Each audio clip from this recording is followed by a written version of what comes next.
Sa isang Blood Moon Night, isang grupo ng mga tao ang nasangkot sa isang matinding labanan sa isa't isa. Sandaling inisip ni Sub-Aki na nakamit na niya ang ganap na tagumpay, ngunit hindi inaasahang tinambangan siya ng kanyang kalaban, na naging dahilan upang siya ay mabaigo. Sa huli, pareho nilang niyakap ng mahigpit ang sarili at sabay na nahulog.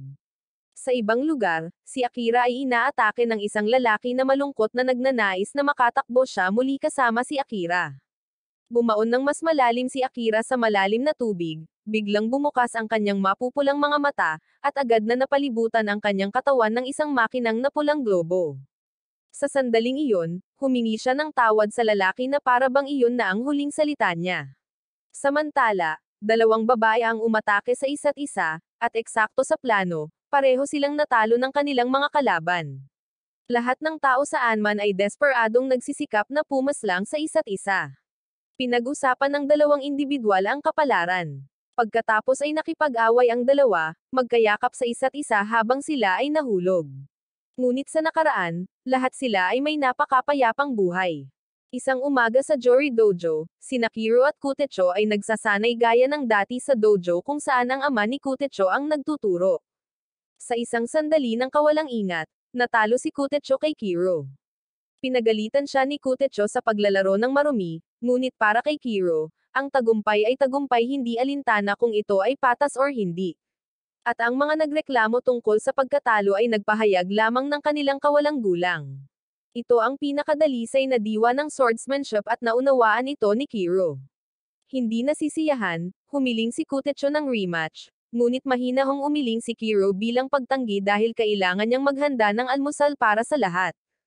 Habang naghihiwa ng mga pipino, si Kiro ay walang isip na nahiwa ang kanyang kamay, ang talim ng kutsilyo ay naghiwa ng dagwang linya sa kanyang kamay. Nang ihain ang almusal, kumain si Kutecho ng may labis na kaligayahan. Pinuri niya ang mga rolled egg ng kanyang kapatid bilang pinakamahusay sa mundo. Ibinahagi ni Kiro ang recipe ng pagluluto sa kanyang nakababatang kapatid, ngunit ang tanging bagay na inaalala ni Kutecho ay ang pagkakaroon ng makakain. Nang makita ito, hindi sumang-ayon si Kiro, pakiramdam na ang walang silbing kapatid na ito ay hindi mabubuhay kung wala siya. Mahigpit niyang inutusan ang kanyang kapatid na matutong magluto para sa kanyang sarili dahil hindi siya ang asawa ni Kutecho at hindi laging nandyan para sa kanya.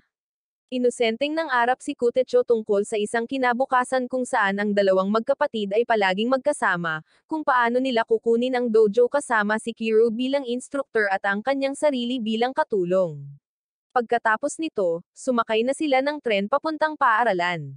Sa tren, patuloy na binanggit ni Kutecho ang hinaharap bilang mga instructor ng dojo. Mahinhin na iminungkahi ni Kiro na si Kutecho ay mas malakas kaysa sa kanya, ngunit sa katotohanan, hindi pa siya natalo ni Kutecho. Sa totoo lang, nagpaplano si Kiro na umalis ng bahay. Inampun siya ng ama ni Kutecho mula pagkabata, pinalaki siya, at binayaran ang kanyang pag-aaral sa unibersidad, ngunit balak pa rin niyang umalis, kahit na hindi niya masabi sa kanyang kapatid ang dahilan. Wala pa siyang tiyak na desisyon, kaya gusto niyang ilihim ito ng kapatid. Nag-aalala si Kutecho sa kinabukasan ng dojo kung umalis si Kiro. Ngayon sa paaralan ay isang mapayapang umaga at ang kanilang kaibigan ay inosenteng nag-usap ng almusal kapag sila ay may libreng oras. Pagkatapos, biglang may nag-transmit ng kakaibang frequency sound. Maging ang pagtatakip ng kanilang mga tenga ay hindi nakaharang. Lahat ay bumagsak sa pagkahilo at tanging si Kiro na lamang ang natitira sa kamalayan. Binuhat niya si Kutecho, pinaalalahanan siyang manatiling matatag.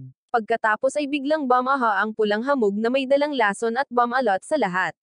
Sa puntong ito, hinimatay na rin si Kiro. Naglaho ang lahat sa hamog, naiwan lamang ang kanilang mga damit.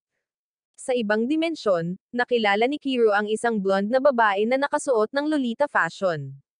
Sinabi niya na ang lahat ng nakita nila ay isa pang constructed na dimensyon, at lahat ng nasa loob nito ay maglalaho, na walang bakas kapag nawala ang walang laman na landscape na ito.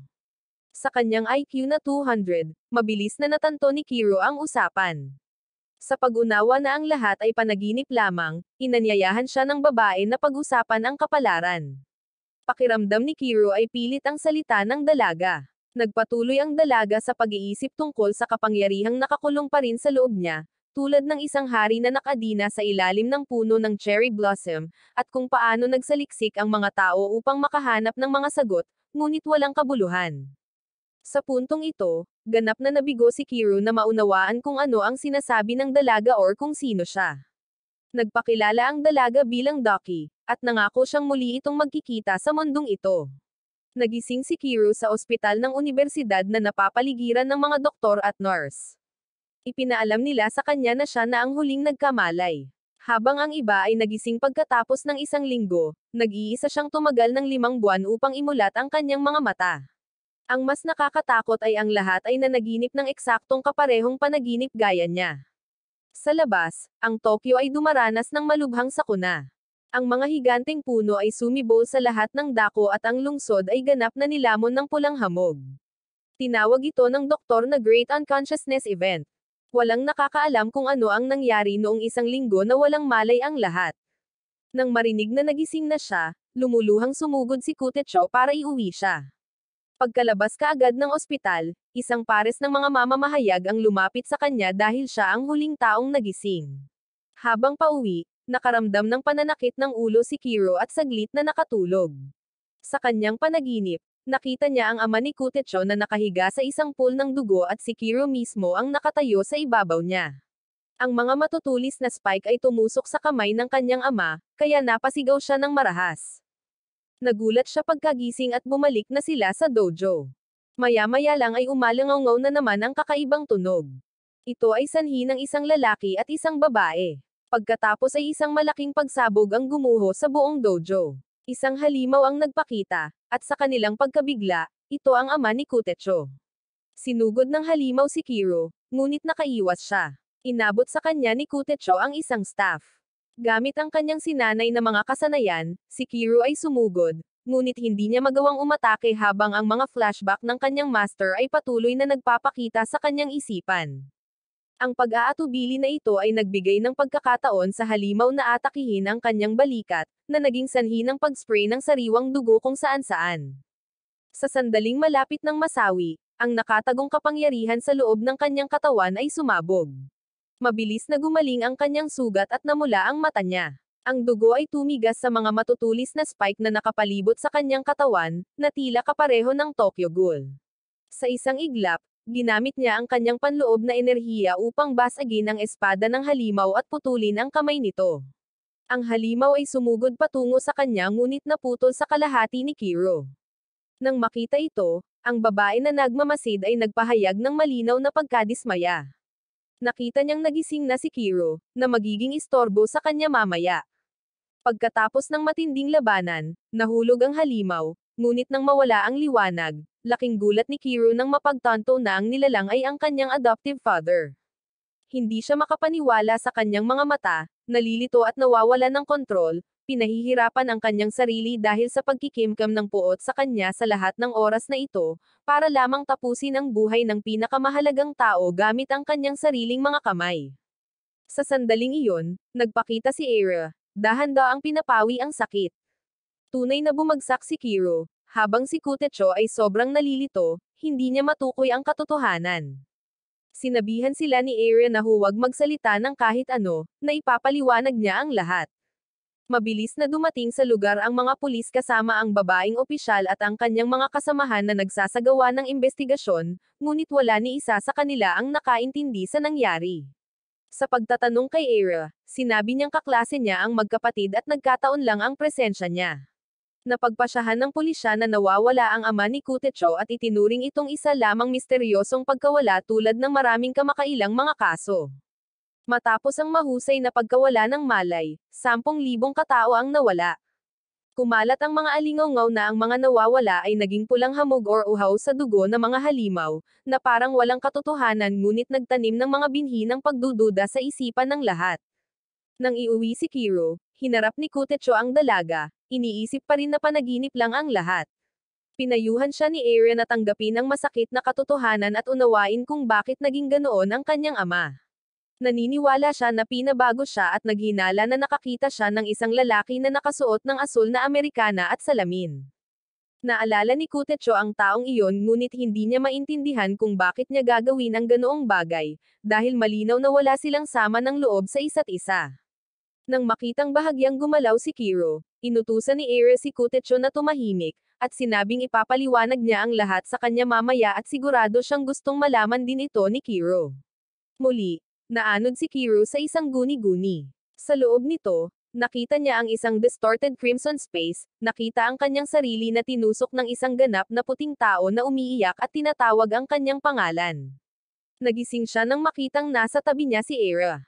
Nakilala niya ito bilang isang babae mula sa kanyang klase sa seminar. Pinayuhan siya ni Era na magpahinga, dahil nagamit niya ang labis na kapangyarihan. Sa pagbanggit ng kapangyarihan, napagtanto niya na ang kanyang mga sugat ay ganap na gumaling, ngunit siya rin ang pumaslang sa kanyang adoptive father. Ipinaalam ni Eri kay Kutecho, na nagsasanay ng espada sa labas, na si Kiro ay nagising na. Nanatili si Eri sa tabi niya, inaalagaan siya sa bawat detalye, maging ang pagluluto ng almusal na parang walang nangyari at tinawag niya itong master. Hindi maintindihan ni Kiro kung bakit, dahil halos hindi sila nag-uusap sa klase. Marami pa ring inilihim si Era, naghihintay sa araw na maaalala niya ang tunay niyang pagkatao. Pinaalalahanan niya ang lahat na kumain ng almusal dahil hindi nila alam kung kailan muling darating ang sakuna. Pagkatapos kumain, lumuhad si Kiro sa training room, hindi sigurado kung mapapatawad siya ng kanyang adoptive father. Tutal may bahid ng dugo ang mga kamay niya. Pagkatapos, sinamahan ni Era ang magkapatid sa paaralan. Doon, may nababaliw, umaatake sa mga estudyante sa paligid. Mabilis na dumating ang mga doktor at nurse para makialam. Mabilis na nakilala ng doktor si Kiro, kahit na alam niya ang kanyang buong pangalan at tila ang kanyang tunay na pagkatao. Sinabi ng guro na makikita niya muli si Kiro sa lalong madaling panahon. Ayon sa paliwanag ni Era, ang pintuan sa pagitan ng mundo ng mga tao at ng mundo ng halimaw ay nagbukas, at sinasamantala ng mga kaaway ang pagbabagong katawan upang tumawid, na nagpapakalat ng takot at pagkawasak. Ang ama ni Kutecho ay isang halimbawa, at si Kiro ay mapalad na nabigyan ng kapangyarihan upang mabuhay. Ang kanilang misyon ay lumaban at sirain ito, ngunit hindi maalis ni Kiro ang kanyang trauma. Napaslang ang kanyang adoptive father gamit ang kanyang sariling mga kamay, at ipinaliwanag ni Era na naroon siya upang matiyak ang kaligtasan ni Kiro. Hinampas ni Kiro ang mesa, hinihingi ang tunay na pagkatao ni Era. Ngunit nanatiling sigurado si Era na kilala na siya ni Kiro. Biglang namula muli ang kanyang mga mata, ngunit iginiit niyang ayos lang siya. Sa banyo, iniisip niya kung ano ang nangyari sa kanya. Pagkatapos ay umalangaw muli ang kakaibang tunog, sa pagkakataong ito ay dulot ng isang babae. Nakita at hinabol siya ni Kiro, parang inaakit siya. Nang mapansing napakatagal ni Kiro sa banyo, nagpa siya sina Era at Kutecho na hanapin siya. Ang kanilang mga gulat na aksyon ay nakakuha ng mata ng isang mamamahayag. Hinabol ni Kiro ang dalaga hanggang sa main hall kung saan nakilala niya ang kanyang malapit na kaibigan. Muling umalangaw ang tunog at lahat ay bumagsak. Ang misteryosong babae ay nakatayo sa hagdanan na pinagmamasdan ng lahat. Sinabi niya na sana ay nasawi na lang si Kiro, tapos nagbel ulit. Sa kabila ng mga hiyawan ni Kiro, unti-unting naging mga halimaw ang mga estudyante sa paaralan. Siya ay sumigaw, nakikiusap sa kanya na iligtas ang lahat. Nagpakita ang lalaking madalas na kasama ng babae, na nagsasabing dapat masawi ang lahat ng may lahi ng halimaw. Inutusan niya ang dalagang si Yori na kumilos. Sumugod sina Kutecho at Era sa pinangyarihan. Nagpa siya ang lalaki na kumilos mismo at pinitik niya ang kanyang mga daliri at parang sisibog ang ulo ni Kutecho. Bumagsak siya sa lupa at niyakap ni Era ang mga binti ni Kiro, nakikiusap sa kanya na alalahanin ang lahat at gisingin ang kanyang kapangyarihan upang gisingin ang kabayanihang dugo na natutulog sa loob niya, at ang kanyang bloodline ang gagawa ng iba. Hawak-hawak pa rin ni Kutecho ang kanyang ulo, sumisigaw. Hindi magawa ni Kiro at natatakot siyang maging halimaw din si Kutecho at maulit niya ang kanyang pagkakamali. Mas gugustuhin niyang masawi kaysa pumaslang ng mga taong mahalaga sa kanya. Hindi naging halimaw si Kutecho, bagkus ay ginaising niya ang kanyang kapangyarihan. Nag-transform siya sa isang gold duplicate at sumugod para umatake. Diretso niyang hinarap ang may itim na buhok na ginawang halimaw ang kanyang ama. Lumalabas na si Kutecho ay kabilang din sa angkan ng mga bayani. Ang lalaking may itim na buhok, na nakakita ng isa pang target na aalisin, naisip na ito ay isang magandang pagkakataon upang tapusin ang dalawang magulo na tao ng sabay-sabay. Pagkatapos ay pinitik niyang muli ang kanyang mga daliri, na ginagawang mga halimaw ang mas maraming tao, na naniniwalang dapat masawi ang lahat ng may kabayanihan. Nakatayo pa rin doon si Kiro, ayaw na mabahiran muli ng dugo ang kanyang mga kamay. Ngunit si Kutecho ay tinamaan ng isang powered up na halimaw at pinalipad sa isang pader. Nagising si Kutecho, ngunit sa kabila ng pagdadala ng dugo ng mga bayani, siya ay mahina pa rin. Matapos masaksihan si Kutecho na halos mawalan ng buhay, hindi makayanan ni Kiro na makitang iiwan siya ng isa pang mahalagang tao. Kaya sa sandaling iyon, ang nakatagong kapangyarihan sa loob ng kanyang katawan ay muling pumutok, na nagpapahintulot sa kanya na magising muli ang kapangyarihan at maghatid ng isang tiyak na suntok upang talunin ang halimaw na nagbabantang tapusin ang kanyang kapatid. Gayunpaman, kaagad pagkatapos, ang katawan ni Kutecho ay nalusan ng sibat ng halimaw, ang lason ay kumakalat at naging lubhang nanganganib ang kanyang buhay. Sa ganitong desperadong sitwasyon, iisa lang ang paraan para mailigtas siya. Kailangang tandaan at tawagin ni Kutecho ang tunay na pangalan ni Era, hindi ang hiniram na pekeng pangalan na ginamit niya sa lahat ng oras na ito. Pinilit ni Kiro na hanapin ang kanyang mga alaala hanggang sa may lumabas na pangalan mula sa kanyang subconscious mind. Tinawag niya ang totoong pangalan ni Era, Sir Tia. Matangkad na ngumiti si Sir Tia bilang pagkilala. Agad na pinalibutan siya ng halo, tinulungan siyang magbago sa kanyang tunay na anyo bilang isang blonde na diwata. Sa sandaling iyon, nag-transform siya, inalis ang kanyang pang-araw-araw na pagbabalat kayo upang maging isang tunay na tagapag-alaga. Mula noon na may titulong Sir Tia, ang itinadhana upang protektahan si Kiro at pangalagaan si Kutecho, kinuha niya ang misyon na pagalingin si Kutecho. Sa kanyang pinalakas na lakas, nagawang tapusin ni Kiro ang halimaw sa isang pag-atake lamang. Sa kabila ng pagligtas kay Kutecho, naramdaman ni Kiro ang matinding pagdurusa dahil hindi niya sinasadyang wakasan ang buhay ng isang halimaw.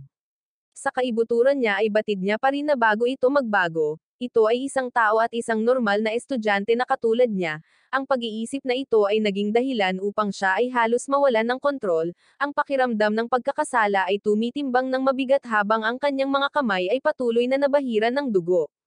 Umaliw sa kanya si Sir Tia na iyon lang ang tanging paraan, ngunit nagalit si Kiro dahil hindi niya magawang gamitin iyon bilang dahilan para pumaslang ng mga inosenteng tao.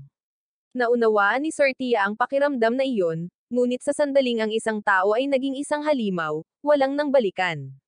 Mula sa malayo, dumating ang mamamahayag upang maghanap ng balita. Tinanong niya si Kiro tungkol sa pagpaslang sa kanyang adoptive father at agad siyang binansagan na isang asasin. Ito ay magiging mainit na balita sa front page. Biglang sumulpat sa likod ang lalaking itim ang buhok at si Yuri para manggulo.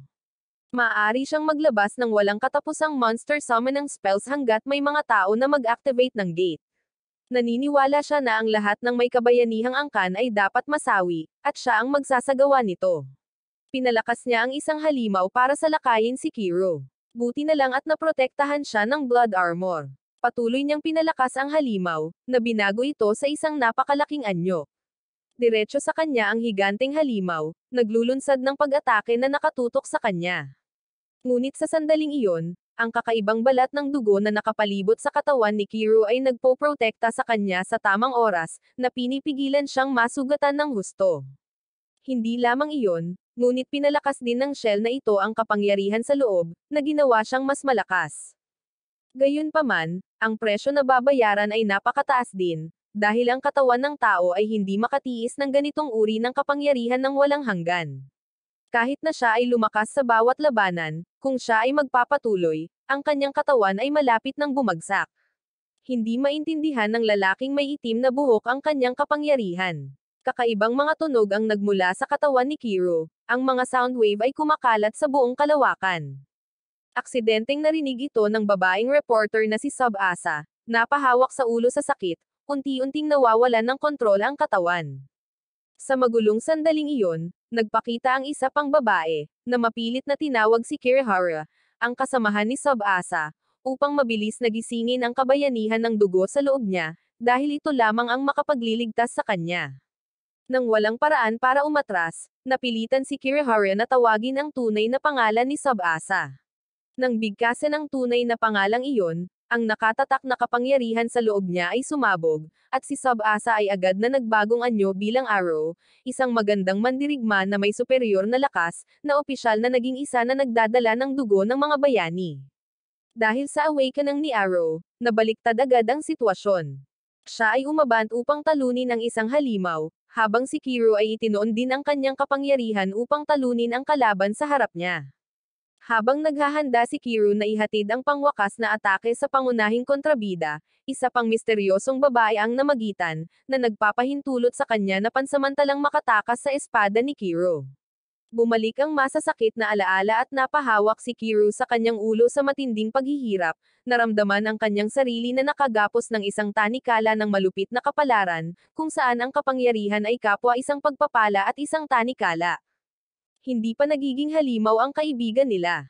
Dahil sa tulong ng doktor at mga kasamahan, pansamantala siyang ligtas. Sama-sama nilang dinala ang grupo ni Kiro sa simbahan, isang sagradong tanggulan ng magiting na angkan. Doon, nagpakita ang kanilang supreme leader, ang blonde girl sa Lolita dress na nakilala ni Kiro sa kanyang panaginip. Ang kanyang titulo ay Ducky at ang lugar na ito ay kung saan sila nakipaglaban sa kaguluhan, sa kanilang kaaway, at sa puwersang naging dahilan ng pagkagulo ng mundo.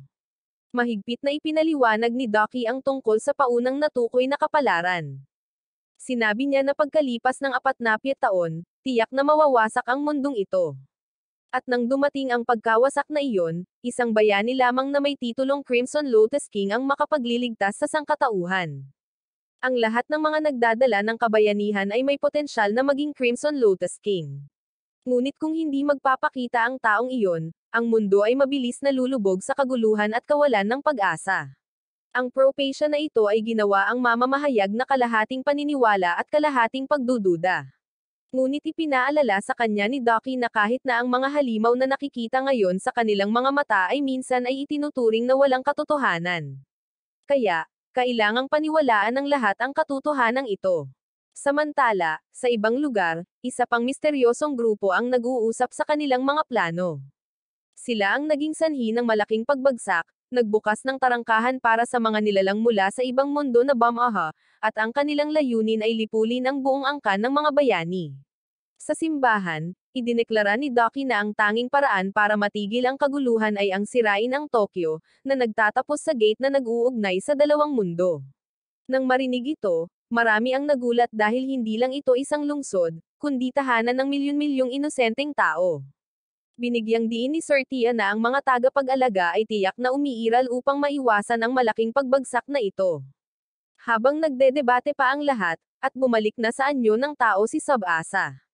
Kahit na ang kaluluwa ni Arrow ay nananatili pa rin sa loob niya, si Kirihara, na hindi makatanggap ng katotohanan, ay inilagay ang lahat ng responsibilidad at sisi kay Kiro, na nagalit sa kanya dahil sa di umano'y kinuha niya si Tsubasa noon.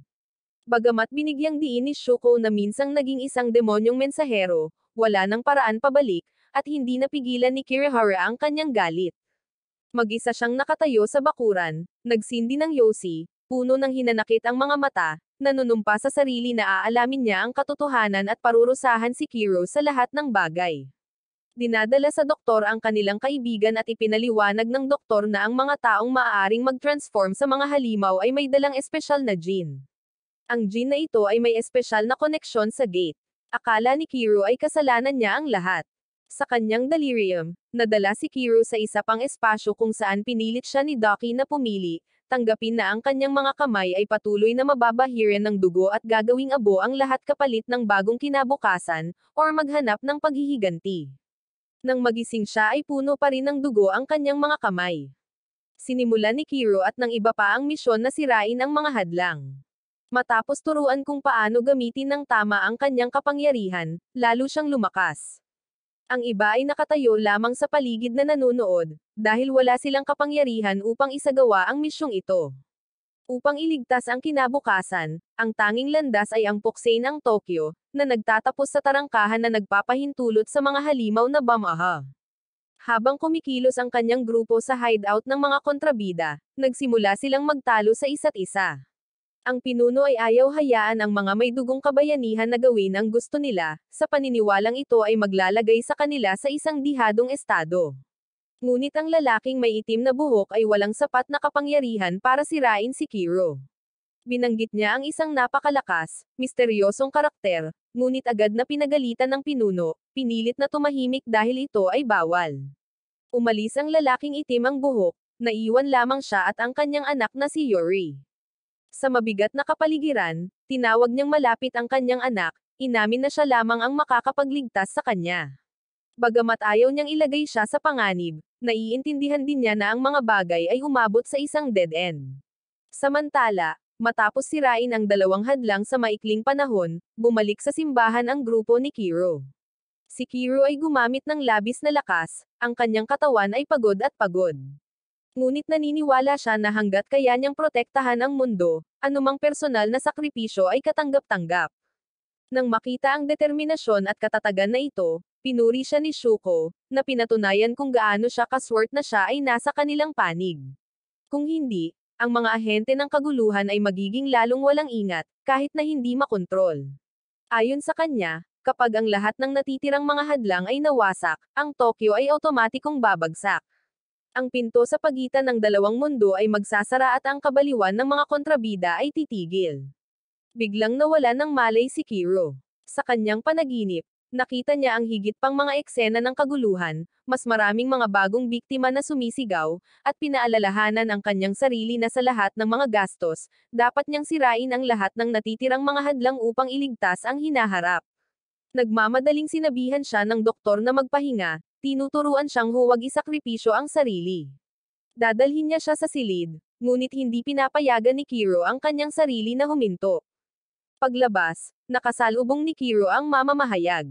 Muli siyang gumamit ng mga sarkastikong salita, na sinasabing malupit si Kiro, at bagaman isang bayani sa pangalan, siya mismo ay hindi sasali sa kampanyang ito dahil ayaw niyang madala sa amoy ng kasawian. Pagbalik sa kanyang pribadong silid, nagmuni-muni si Kiro. Sa kanyang isip, naisip niya ang mga pool ng mabahong dugo, nakita ang mga anino na dumadaan sa makapal na hamog, lahat ay mabigat at kalagim-lagim. Matagal nang nakaupo si Sir Tia doon, nagtatanong tungkol sa kanyang kalagayan, ngunit si Kiro ay nanatiling nalubog sa sarili niyang salungatan. Sa ibang lugar sa isang masikip na kalye, ang isang mag-asawa ay naglalakad na magkatabi, ang binata ay nagtataglay ng magaspang na hitsura ng isang binatang lansangan. Sa paaralan, kumatok ang nurse sa pinto upang makitang bumagsak ang doktor sa sahig. Sa kanyang patihil-tigil na hininga, nagkaroon lamang siya ng oras upang sabihin na kailangan niya ng gamot upang kumapit, habang inutusan itong pumunta ng mag-isa ngayong gabi, dahil hindi niya ito makakasama. Kung hindi siya pupunta, maraming bagay ang magiging abala. Kaya, sumakay siya sa kanyang hypo-red na motorsiklo at mabilis na bumiyahe palayo. Pagsapit ng gabi, habang si Kiro ay nagpapatuloy sa kanyang trabaho, siya ay nag-ambala ng dalawang tao mula sa pangkat ng kaguluhan. Mabilis na napagtanto ni Kutecho na kung wala ang mga tao, ang kaaway ay hindi makakalikha ng mga halimaw. Kaagad, naglunsad si Kiro ng sunod-sunod na pag-atake na direktang nakatutok sa lalaking may itim ang buhok. Tumanggi ang nurse na madaig, pinaandar ang kanyang mga kasanayan at sumali sa laban. Pagkatapos ng sequence ng labanan ng koponan, nagharap sina Yuri at Kiro. Tinanong niya si Yuri kung sino talaga siya. Nanatiling tahimik si Yuri habang ang lalaking itim ang buhok sa tabi niya ay hindi maintindihan kung bakit hindi niya ibinibigay ang lahat laban sa kalaban. Bahagyang napalingon si Yuri at mabilis siyang hinampas ni Kiro. Sa isang iglap, natagpuan niya ang kanyang sarili na nakatayo sa gitna ng makapal na puting hamog. Doon, muling nagpakita si Yuri, na nagmumungkahi na ito ay isang alaala na unti-unting umuusbong. Tumalikod si Kiro para umalis, ngunit patuloy na sumunod ang dalaga, ipinahayag na hindi siya makakatakas sa pamamagitan lamang ng paglalakad dito. Hindi maintindihan ni Kiro kung bakit patuloy siyang sinusundan ni Yuri. Nagsimulang magtalo ang dalawa, bawat isa ay naniniwala na ang mga mithiin ng isa't isa ay nagkakamali. Nagtalo si Yuri na hindi kayang sirain ni Kiro ang hadlang dahil ito ay magiging sanhi ng pagbagsak ng Tokyo, kung saan karamihan sa mga tao ay hindi makakaligtas. Tinutulan ni Kiro na ang lahat ay dahil ginawang halimaw ni Yuri ang mga tao. Sa totoo lang, nawala si Sir Tia kay Kiro. Sa larangan ng alaala, patuloy siyang nagsisikap na makatakas, ngunit lalong nawala. Biglang nag-propose si Yuri, nagmumungkahi na kalimutan na nila ang lahat at manatili sa lugar na ito. Wala siyang pakialam sa kahit ano paman, sa paniniwalang ang makasama si Kiro ay pinakamabuti. Hindi sumang-ayon si Kiro, at patuloy na iminungkahi ng dalaga na maaari nilang pansamantalang isantabi ang kanilang awayan, maging magkapanalig upang sabay na umalis sa lugar na ito. Dinala niya si Kiro sa isang malaking bato, ipinapaliwanag na ito ay pinagmumulan ng enerhiya, at kung i-charge nila ito ng sapat na enerhiya, ito ay magbubukas ng ruta ng pagtakas. Inip na inilabas ni Kiro ang kanyang sandata upang subukang basagin ito, ngunit pinigilan siya ng dalaga, sinabing hindi iyon ang paraan. Gayunpaman, matigas na ginamit ni Kiro ang kanyang kapangyarihan. Kinailangan niyang paalalahanan siya na ituon ang lahat ng kanyang enerhiya sa isang punto, kontrolin ang daloy sa halip na maaksaya na pilitin ang kapangyarihan. Sa sandaling iyon, nagpakita ang mga alaala ng pagkabata ni Kiro. Muli niyang nakita ang imahe ng isang babae na walang iba kundi si Yuri. Habang siya ay naguguluhan pa ay unti-unting naglaho ang kanyang malay at siya ay bumagsak sa lupa. Umupo si Yuri sa tabi niya, nakangiti lang habang nanunood, saka umalis na may dalang mensahe na lahat ng pagkakamali ay nagmula sa ina ni Kiro. Si Kiro ay nanatili sa maraming tanong tungkol sa kung sino talaga ang babaeng ito. Matapos muling magpakita, agad na tumayo si Kiro upang protektahan ang kanyang mga kasamahan. Ang determinadong aksyon na ito ay nabigla sa koponan ng kalaban, lalo na nang masaksihan nila si Yuri, na kanilang pinagkatiwalaan para sa kanyang kapangyarihan, na nabigo ng husto laban kay Kiro. Agad na bumangon sa loob nila ang isang pakiramdam ng pagkabalisa, dahilan upang mabilis na makilala ng grupo ang hindi matatag na sitwasyon at napilitan silang umatras upang maiwasan ang panganib at tingnan ang kalagayan ni Yuri. Bumagsak ang lahat sa lupa habang patuloy na inaalala ng isip ni Kiro ang mga pangyayari kamakailan at naging mabigat ang kapaligiran. Tinanong ni Sir Tia si Kiro tungkol sa nangyari dahil nawalan siya ng malay at hindi makagalaw. Ngunit nanatiling nag-iisip si Kiro, sinabing kailangan niya ng tahimik na lugar at gusto niyang mapag-isa. Samantala, inalala ni Kutecho, na nasa simbahan din, ang kahindak-hindak na eksenang nasaksihan niya mismo. Isang babae na may suot na panakip sa mata ang nagpakita at nagpatawag ng nakakatakot na kawan ng mga halimaw. Ikinwento ni Shuko na kailangan niyang harapin ang isang miyembro ng Guardian Society, isang organisasyong itinatag noon pa man para protektahan ang Japan mula pa noong bago pa itinatag ang bansa, at malinaw na naging magkalaban na sila. Nagtataka ang nurse kung bakit biglang nawala si Kiro sa labanan at tungkol sa malabong pakiramdam ng lalaking nakasalamin, pero ang sagot lang niya ay hindi niya maalala ng malinaw ang nangyari. Sa tensyonado na kapaligiran, ang mamamahayag ay labis na inis sa pagpapatawag. Ang kanilang impormasyon ay nilalabas at may posibilidad ng isang insider spy. Nagsimulang maghinala ang grupo na maaaring siya ay isang especially iya, ngunit tinutulan niya na ang pagiging isang especially iya ay hindi magdadala ng anumang pakinabang sa kanyang sarili. Nang makitang hindi maganda ang sitwasyon, isinantabi ng lahat ang investigasyon. Anuman ang kinalabasan, ang katotohanang sila ay tinambangan ay totoo. Ang pagmamadali ngayon ay haantong lamang sa hindi matatag na mga resulta. Nahaharap sa hindi nalutas na mga pagdududa, ang kasalukuyang misyon ay pansamantalang ipinagpaliban. Pinanatili ni Kiro ang kanyang mabigat na ekspresyon, palaging nawawala sa pag-iisip. Hinanap niya ang doktor upang ibahagi ang nangyari kanina, ikinwento ang mga sinabi ni Yuri na ang lahat ay dahil sa kanyang ina, habang napagtantong wala siyang alaala sa kanyang pagkabata, ni hindi naaalala ang mukha ng kanyang ina. Sa hindi inaasahang pagkakataon, gumambala ang mamamahayag, na iginiit na higit pa ang alam niya kaysa kay Kiro. Tinanong niya kung bakit walang maalala si Kiro, kahit na nangyari ang mga malalaking kaganapan. Pagkatapos ay nagsimula siyang magsalaysay ng katotohanan 10 taon na ang nakalilipas. Ang ina ni Kiro ay nagtrabaho sa isang top-secret scientific facility kung saan ang lahat ng pananaliksik ay hindi kailanman na-i-publish. Pagkatapos, siya at ang kanyang asawa ay parehong nawala, ang kanilang mga katawan ay hindi natagpuan.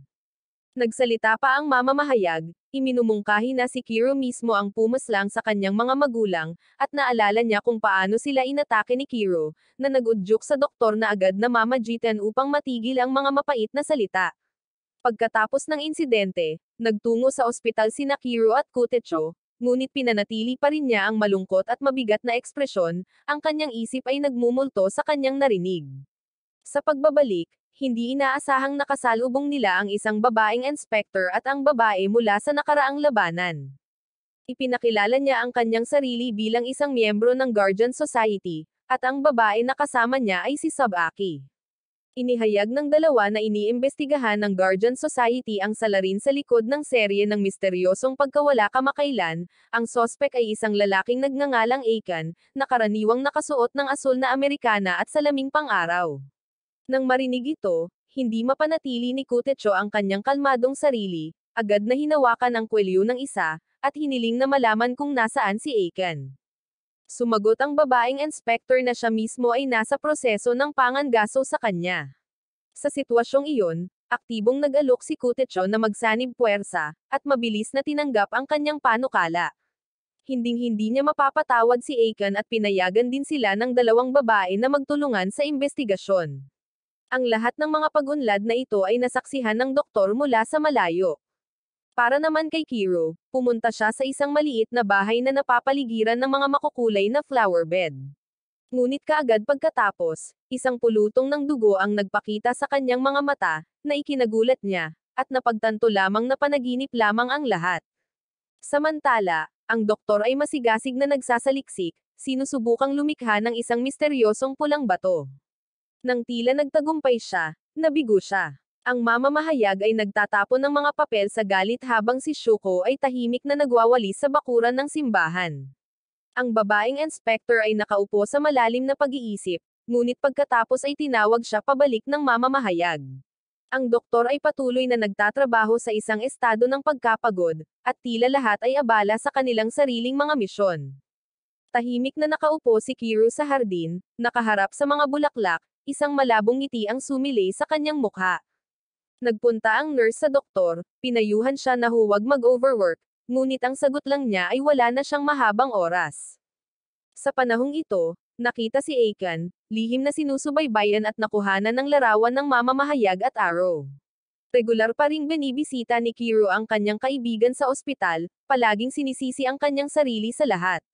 Binigyan siya ng doktor ng isang sinag ng pag-asa sa pagsasabing nakakahanap siya ng paraan ng paggamot. Napakahusay ng pag-unlad ng lahat at gusto niyang gawin ang lahat para hindi na siya magsisi sa huli. Sa ilalim ng paglubog ng araw, ipinagtapat ng doktor na minsan niyang sinubukang sirain ang laboratorio, ngunit kalaunan ay dinala sa simbahan ni Ducky na parang ito ang ayos ng tadhana. Ipinahayag ni Kiro na umaasa lamang siyang mapatawad, nais na takasan ang sakit na ito, at ayaw na ipagpatuloy ang pagpaslang. Kaagad siyang inaliw ng doktor, pinatunayan na nakahanap na siya ng solusyon para mapagaling si Kiro. Sa panig ng Guardian Society, napagpasyahan nila na ang tao sa likod ng lahat ay si Aiken, ngunit nag-alinlangan din na maaaring maling tao ang kanilang pinupuntirya. Nang gabing iyon, napanaginipan ni Kiro ang doktor na bumagsak sa isang pool ng dugo, na naging sanhi ng kanyang paggising sa gulat. Agad siyang tumawag sa ospital, ngunit hindi makontak ang doktor. Nurse lang ang sumagot at sinabi niya sa nurse na mabilis na ilipat ang tawag sa doktor, ngunit hindi rin siya nito mahanap. Sa sobrang pag-aalala, nagmamadaling lumabas si Kiro para maghanap. Sa ibang lugar, ang mamamahayag at si Arrow ay naghahanap din ng mga pahiwatig, sa wakas ay namamahala upang i-unlock ang password sa computer ng isang tao, na naging dahilan upang mapangiti ang mamamahayag ng may kasiyahan, na natagpuan ang data na kailangan niya. Sa desperasyon, tumakbo si Kiro kung saan-saan, mabilis na hinahanap ang doktor. Nang madaanan niya ang isang bahay, nakita niya si Yuri na masayang nakikipaglaro sa isang grupo ng maliliit na bata. Samantala, biglang inatake ang pangkat ng tagapag-alaga. Nagmamadaling tumulong si Kutecho, ngunit sinabi ng babae na hindi niya kailangang mag-alala tungkol sa kanya at dapat niyang habulin ang salarin. Gayunpaman, iginiit ni Kutecho na hindi niya ito maiiwan. Sa isang mataas na lugar sa ilalim ng malamig na liwanag ng buwan, ang doktor ay biglang napaungal sa sakit na parang ligaw na lobo. Ang nakakatakot na katotohanan ay unti-unting naging malinaw na siya ang halimaw na kalalabas lamang at naging sanhi ng kakilakilabot na labanan na kinailangang harapin ni Kutecho. Nagising si Sabaki at sa kabutihang palad, na nakaligtas pagkatapos ng malapit sa kasawian, sinabi niya kay Maria na wala na siyang nakikitang bakas ni Aiken. Tulad ng pagdating niya, nakita na lamang niya ang biktima at isang taong nagbagong anyo. Nagulat si Maria na kumilos ng mag-isa ang nag-transform at itinago ang kanilang presensya. Ang nagbagong anyo na ito ay ganap na naiiba sa mga nakatagpo nila noon. Sa isang madilim na eskinita, isang gang ng mga tulisan ay naghahanap ng isang tao sa utos ng kanilang superior. Ang taong kailangan nilang hanapin ay ang doktor. Ngunit nang bumalik ang isa pang kasamahan na may dalang hapunan, 3 bangkay na lamang ang naiwan sa gang. Kanina, hindi pa nakakasagot ng telepono si Kiro. Kaya ngayon ay muli niyang nakontak ang nurse. Pagkatapos maghanap, nalaman ng nurse na wala ang doktor sa klinika. May premonition si Kiro na may masamang mangyayari sa kanya. Ang nurse ay inosenteng naniniwala pa rin na ang doktor ay nagpapakahirap lamang sa kanyang sarili, walang dapat ipag-alala, at dapat nila siyang iwanan. Dahil sa panaginip na iyon, labis na nag-alala si Kiro at determinadong hanapin ang doktor. Tinawagan niya si Shuko sa simbahan para tanungin kung nasaan siya, sinabi niyang nakita niya ang doktor sa isang panaginip. Sa labas, kung saan-saan din hinahanap ng mga tulisan ang doktor. Pakiramdam ni Shuko ay wala na siyang oras para pakialaman ang mga panaginip ni Kiro. Walang magawa, bumalik siya sa pamilyar na bahay, pinahihirapan ang sarili, hindi alam kung ano ang gagawin. Hinawakan niya ang kanyang ulo, naalala ang mga tagubilin ng doktor. Hanggat nagtitiyaga at hindi sumusuko, hahanapan niya ng solusyon. Kaya naman, nagpasya siyang makipagkita sa doktor para makapag-usap ng maayos. Sa kabilang banda, nakipag-ugnayan muli ang doktor sa nurse. Nagtanong siya tungkol sa sitwasyon sa pagsasaliksik at humingi ng paumanhin sa kanya dahil simula ngayon, ibibigay niya ang lahat sa kanya. Pinuna siya ng nurse dahil sa pagiging makasarili niya. Pagkatapos niyang ibaba ang tawag, naramdaman niya ang matinding pananakit ng kanyang ulo, tumutubo ang mga ngipin ng mga pangil na tila ba magta-transform sa isang halimaw. Sa kasamaang palad, natagpuan siya ng mga allopiers ni Aiken. Pinalibutan siya ng mga ito, hinihiling na maghintay siya roon hanggang sa dumating si John, ang kanilang superior. Nang marinig ng doktor ang tungkol kay John, pinayuhan ng doktor ang mga tulisan na mabilis ding tumakas. Tawa lang sila ng tawa. Akala nila nagbibiro ang doktor. Sa sandaling iyon, dumating na rin si Kiro. Pinayuhan ng doktor si Kiro na lumayo at huwag makisali sa kanya. Ngunit hindi pa rin maintindihan ni Kiro ang isyu at binalaan ang doktor na nasa panganib siya. Magiliw siyang pinayuhan ng mga tulisan na lumayo, ngunit naghanda si Kiro na labanan sila. Kinagat ng doktor ang kanyang mga ngipin, inilabas ang kanyang mga pangil, nagbagong anyo bilang isang lobo, at mabilis na tumalon sa ilog upang makatakas. Pinagalitan ng mga tulisan si Kiro dahil sa pangahas na hayaang makatakas ang kanilang biktima, at hindi nila ito maipaliwanag sa kanilang superior. Hindi maintindihan ni Kiro ang nangyayari at nag-iisip siyang bumalik sa simbahan kung saan nagtitipon ang lahat. Agad namang pinatunayan ng mamamahayag na ang doktor ang taksil. Pagkatapos ay gumawa siya ng isang larawan bilang ebidensya. Ipinakita nito ang isang orphanage kung saan magkasamang lumaki ang doktor at si Aiken. Halos magkadugo ang dalawa at ayon sa katwiran ni Shuko, sa simula pa lang ay nasa kabilang panig ang doktor, na maaaring magpaliwanag kung bakit palagi niyang tinututulan ang mga kilos ng lahat. Tanging si Kiro lamang ang nagsalita upang ipagtanggol ang doktor, na pinagtatalunan na hindi nila matukoy na siya ay isang taksil batay lamang sa isang larawan. Ngunit ang mamamahayag ay naglabas ng isa pang piraso ng impormasyon. Ang orphanage na iyon ay direktang pinamamahalaan ng Evil Science Council, ang organisasyon ng ina ni Kiro, na palaging nagpapakita ng magandang imahe sa publiko. Sa likod nito ay mga ilegal na aktibidad na nauugnay sa pagbuo ng mga armas at hindi awtorisadong mga eksperimento. Kaaway nila ang Science Council na iyon at napagpasyahan ni Shuko na ang organisasyon ay nasa panig din ng kaguluhan at tumangging paniwalaan ito ni Kiro. Ang mamamahayag ay nagpakita ng isa pang larawan na nagpapakita ng chairman ng Evil kasama ang kanyang anak na si Yuri. Agad siyang nakilala ni Kiro. Sa puntong ito, Kailangang tanggapin ng lahat ang katotohanan na ang doktor ang naglabas ng impormasyon para protektahan ang mga bata sa ampunan, ang kanyang tahanan. Ang orphanage ay matatagpuan mismo sa barrier area ng Torre. Kung ito ay nawasak, ang mga bata ay masasawi. Ipinaliwanag pa ng nurse na siya rin ay lumaki sa bahay na iyon, na talagang isang underground scientific research facility kung saan ang mga bata ay sumailalim sa mga eksperimento na nagpahirap sa kanilang mga katawan. Parehong siya at ang doktor ay nabigo ng mga produkto na inabandona pagkatapos ng mga eksperimento, at salamat dito, maswerte silang nakaligtas. Dahil sa mga epekto ng mga pag-aaral na iyon, ang doktor ay nagduse pa rin ng pangmatagalang kahihinatnan. Ang kanyang katawan ay unti-unting nauubos sa oras, ang kanyang kapalaran ay tila malapit ng magsara. Pumunta si Kiro sa orphanage, naalala ang imahe ni Yuri na masayang nakikipaglaro sa mga bata. Hindi maintindihan kung ano ang ibig sabihin ng ngiting iyon, bumalik siya sa pamilyar na bahay kung saan may mga kumpol ng mga lilang bulaklak. Dumating si Yuri, pinupuri ang ganda ng mga bulaklak na ito at tinawag silang Rosemary. Tinawag ni Kiro ang pangalan niya, nakangiting sagot ni Yuri, pinuri pa na napakasarap ng mainit na kakao na nainom niya sa bahay na ito. Sinubukan niyang gawin itong muli, ngunit hindi niya magawang kasing husay ng kanyang ina.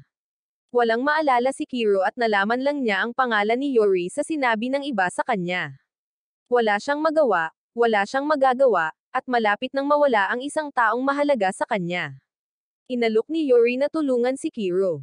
Kakaiba, sa tuwing katabi ni Yuri, nalilimutan ni Kiro ang lahat ng kaaway, nakakalimutan maging ang sarili niyang mga kasamahan sa koponan, at gusto lang manatili sa tabi niya magpakailanman. Tinanong niya si Yuri tungkol sa sakit na nawala sa kanya. Umupo na lang si Yuri na nag-iisip sa upuan at umupo si Kiro sa tabi niya. Sa oras na ito, hinahanap pa rin ni Aiken ang doktor. Sinusubukan din ng kanyang mga kasabwat ang kanilang makakaya. Lumapit ang inspector, tinapik sila sa balikat para humingi ng ilang impormasyon. Sa wakas, nagharap si Aiken at ang doktor. Nais ni Aiken na sumama sa kanya ang doktor sa asosasyon. Baka ito lang ang lugar na mapupuntahan niya sa puntong ito. Ang doktor ang pinakamahalagang kapatid sa kanya at alam din ito ng doktor, ngunit nakiusap siya kay Aiken na mabilis siyang tapusin. Gusto niyang masawi habang siya pa ang pinakamalapit na kapatid ni Aiken kaysa maging halimaw. Nag-aatubili si Aiken na nagngangalit ang kanyang mga ngipin, nais na pagbigyan ang hiling ng doktor. Gayunpaman, tumakbo si Kiro upang manghimasok, na pinipigilan si Aiken na tapusin ang doktor. Bilang isang resulta, ang doktor ay ganap na nagbago sa isang halimaw. Ang grupo ng inspector ay nagtatanong sa mga tulisan upang mahanap ang lokasyon ni Aiken. Ang mga bagay ay lalong nagiging magulo. Inatake ni Kiro ang doktor na naging isang halimaw, patuloy na sinusubukang mga tuwiran sa kanya. Dumating din si Aiken para tumulong, pero wala rin siyang magawa. Sa likod ng napakalaking kapangyarihan ng doktor ay ang backup ng nurse na kumokontrol sa kanyang kapangyarihan. Pinaandar ni Kiro ang kanyang mga kakayahan gamit ang isang mahusay na pinagmumulan ng kapangyarihan. Mabilis, nawala ng kontrol ang kapangyarihang iyon at nawala, na iniwan si Kiro na may nakakatakot na ekspresyon. Muling sumugod ang halimaw ng doktor. Sa pagkakataong ito, nag-away sila ng one-on-one. Nagpatawag si Kiro ng isang sinag ng liwanag na lumanas sa lahat, sinusubukang pataasin ang kanyang kapangyarihan. Napagmasdan ni Aiken ang labanan, hindi maintindihan kung paano ito maaaring mangyari, ang haka-haka lamang na si Kiro ay nagising sa kapangyarihan ng Crimson Lotus King. Medyo may kamalayan pa ang doktor, sumisigaw sa loob na huminto si Kiro. Kumapit siya kay Kiro, sumisipsip ng kapangyarihan mula sa kanya. Pinayuhan niya si Kiro na huwag maging katulad ng kanyang sarili, ngunit iligtas ang lahat at naniniwala siya kay Kiro. Pagkatapos ang doktor ay natunaw sa pulang usok sa gitna ng desperadong pagsigaw ni Aiken, na nag-iwan lamang ng isang makinang na pulang bato.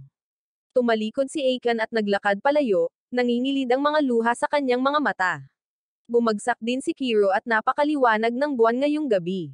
Ibinigay ni Kiro ang batong iniwan ng doktor sa nurse. Malungkot niyang kinuha ang maliit na bagay, tiningnan ito ng mabuti, pagkatapos ay magiliw na nagpasalamat kay Kiro sa pananatili sa doktor hanggang sa kanyang huling sandali. Para sa mga may bayani na angkan, hindi kasawian ang katapusan at magiging pulang kristal ang mga ito. Sa ibang dimensyon, nagkita sina Doki at Shuko para makipagpalitan ng impormasyon. Kinokontrol ng kaguluhan ang mga may kabayanihang angkan upang labanan at sirain ang isa't isa. Kapag nawala ang lahat ng kabayanihan, ang mundong ito ay mawawasak. Kinailangan nilang wasakin ang Tokyo, at ang may dugong kabayanihan lamang ang makakaligtas. Sila ang magiging Crimson Lotus King at bubuo ng pundasyon para sa bagong mundo na susunod. Isang bayani lamang ang pinahintulutang umiral upang protektahan ang mundo. Ang paniwala ng isang tao lang ay lihim na umasa si Shuko na siya iyon. Tahimik na nakatayo si Aiken sa isang sulok, inaalala ang kamakailang labanan, ang kanyang isipan ay lumulutang sa magkahalong pag-iisip. Iniisip niya kung may kakayahan si Kiro na maging Crimson Lotus King. Sumagi sa kanyang isipan ang magagandang alaala kasama ang doktor. Nagmumulto pa rin sa kanya ang imahe ng kaibigan niyang umalis sa kanila. Tinanong niya ang sarili tungkol sa kakayahan niyang talunin si Kiro, kung kaya niyang manalo or hindi. Sa hapdi, inihagis niya ang isang sanga ng rosas mula sa isang mataas na gusali. Si Yuri at ang koponan ng kontrabida ay nagpakita pagkatapos. Ang isa sa kanila ay nagpahayag ng kagalakan, sa pag-aakalang naalis nila ang isang bayani. Ipinahayag ng pinuno na nalalapit na ang ikalawang dakilang araw ng kawalan ng malay, na kailangan nilang magsakripisyo ng higit pang mga buhay upang makamit ang kanilang layunin. Sa gitna ng kapaligirang ito, tahimik na nagpakita si Yuri na malungkot, ang sulyap ng kalungkutan sa kanyang mga mata ay nagpaparamdam sa mga nasa paligid niya. Malamig na idiniin ni Aiken na sa pagkakataong ito ay kailangan nilang manghuli at tapusin ang mga may kabayanihan. Kung hahadlangan, mahihirapan silang magsagawa ng eksperimento. Pumayag naman ang isa sa kanila dahil ngayon na ang tamang panahon para umatake. Tinanong ng amo kung pumayag si Yuri. Pumayag naman siya pero bakas sa mga mata niya ang kalungkutan. Nang makita ito, inutusan siya ng amo na mabilis na gawin ang misyon para sa kanya. Sa pagtatapos ng pulong, tinalakay ni Aiken ang kanyang mga kasamahan sa koponan tungkol sa unang pagpaslang kay Kiro dahil pinaslang ni Kiro ang kanyang pinakamalapit na kaibigan. Gusto niyang masawi si Kiro kapag siya ay pinakadesperado. Sa pagkakataong ito, hindi hahayaan ni Aiken si Yuri na makilahok, sa paniniwalang makahahadlang ang kanyang mga personal na emosyon. Siya lang at si Hiro ang sasali sa misyong ito. Mag-isang nakaupo si Kiro sa hardin ng bulaklak, inaalala ang doktor, ang mga panahong magkasama sila, at ang kanyang huling mga salita. Ang kanyang puso ay walang laman at nag-aalala habang iniisip niya kung maaari ba siyang maging ang taong dati nang naging doktor. Lumapit sa kanya si Yuri na parang inaalo siya. Magkatabi silang nakaupo habang pinagmamasdan ng mga bulaklak, parehong may dalang mga bagay na gusto nilang sabihin ngunit pinipigilan. Nagpahayag ng kagalakan si Yuri sa muling pagkikita kay Kiro, at sinabing madalas siyang pumupunta sa lugar na ito tuwing kailangan niyang mag-isip. Ngunit sa pagkakataong ito, partikular siyang lumapit kay Kiro. Inilapag niya sa harapan niya ang isang tasa ng kakao na siya mismo ang gumawa, sinusubukang gawing lasa ito tulad ng ginawa ng ina ni Kiro. Pinalambot ng mainit na aroma ng kakao ang kapaligiran sa pagitan nila. Naalala ni Kiro ang sinabi niya noon at nagtanong tungkol sa kanyang pamilya. Ikinwento ni Yuri na bago ang sakuna, ang kanyang ina at ang kanyang ama ay nagtutulungan sa isang laboratorio. Nasa lugar na ito sila bago nabigo ang eksperimento. Simula noon, ang ina ni Kiro ay hinayla sa ibang mundo, at ang ama ni Yuri ay ganap na nagbago. Hindi na siya tumingin sa kanya bilang isang anak na babae, inialay ang lahat ng kanyang isip sa pagbubukas ng gate sa pagitan ng mga mundo. Tumigil na rin si Kiro sa pagpunta sa lugar na ito. Gusto siyang hanapin ni Yuri, ngunit ipinagbawal ng kanyang ama. Si Yuri ay nag-iisa at walang magawa. Namiss niya si Kiro, ngunit kaya lang niyang mabuhay ayon sa gusto ng kanyang ama. Nakita lang daw siya ng kanyang ama bilang lalagyan ng dugong bayani, hindi bilang anak. Siya ay pinilit na lumahok sa mga kakilakilabot na bagay, kahit na napilitang gumawa ng mga bagay na labag sa kanyang puso. Itong bahay lang ang naramdaman niyang pag-aari niya. Nagpasalamat si Kiro kay Yuri para sa inumin, at sinabing medyo gamaan ang pakiramdam niya. Nakaupo siya sa simbahan na inaalala ang kanyang ina, ang doktor, at si Yuri. Pagkatapos ay biglang nagpakita sa kanyang isipan ang isang imahe ni Kutecho na nakahiga sa isang pool ng dugo tulad ng doktor dati. Ang pag-iisip na hindi pinapayagang masawi si Kutecho ay tumakbo sa kanyang puso na parang isang utos. Agad siyang tumayo para hanapin si Kutecho ngunit hindi niya ito makita kahit saan. Sa sandaling iyon, naglalakad si Kutecho kasama si Sabaki sa kalye. Dahil palihim na sinusundan sila ng mga kontrabida team, dinala siya ni Sabaki sa isang rooftop. Ito ay Tokyo, ngunit mula sa labas, ang tanawing ito ay hindi makikita. Ito ang paboritong lugar ni Sabaki. Maraming lugar ang gusto niyang puntahan kasama si Kutecho. Pagkatapos ay niyaya niya itong kumain. Bumalik si Kiru sa flower garden para salubungin si Yuri. Sa restaurant, nagreklamo si Hiro kung bakit, bilang isang kontrabida, kailangan niyang sundan ang mga ito sa isang date. Actually, si Sabaki din ang pinupuntirya ni Aiken. Sa paniniwalang ang lipunang tagapag-alaga ay nakaharang din sa kanila, sinabi ni Kiro kay Yuri ang tungkol sa kanyang mga propesya na panaginip, na sinasabi na sa tuwing nananaginip siya ng isang tao, ang taong iyon ay makakatagpo ng isang bagay na kakilakilabot. Sa pagkakataong ito, ipinakita ng panaginip si Kutecho. Naniniwala si Yuri na may kakayahan si Kiro na baguhin ang tadhana kung maglalakas loob siyang sumubok, at palagi itong maniniwala sa kanya. Sa sandaling makatanggap ng distress call si Kiro mula kay Kutecho, sumugod siya sa iniulat na lokasyon, ngunit ito ay isang kahilingan lamang na magbayad ng bayarin dahil nakalimutan ng kanyang kapatid ang kanyang pitaka. Bumahas sa kanya ang kaginhawahan dahil alam niyang ligtas si Kutecho. Pero bago pa siya makahinga, biglang sumugod ang kontrabida team para umatake.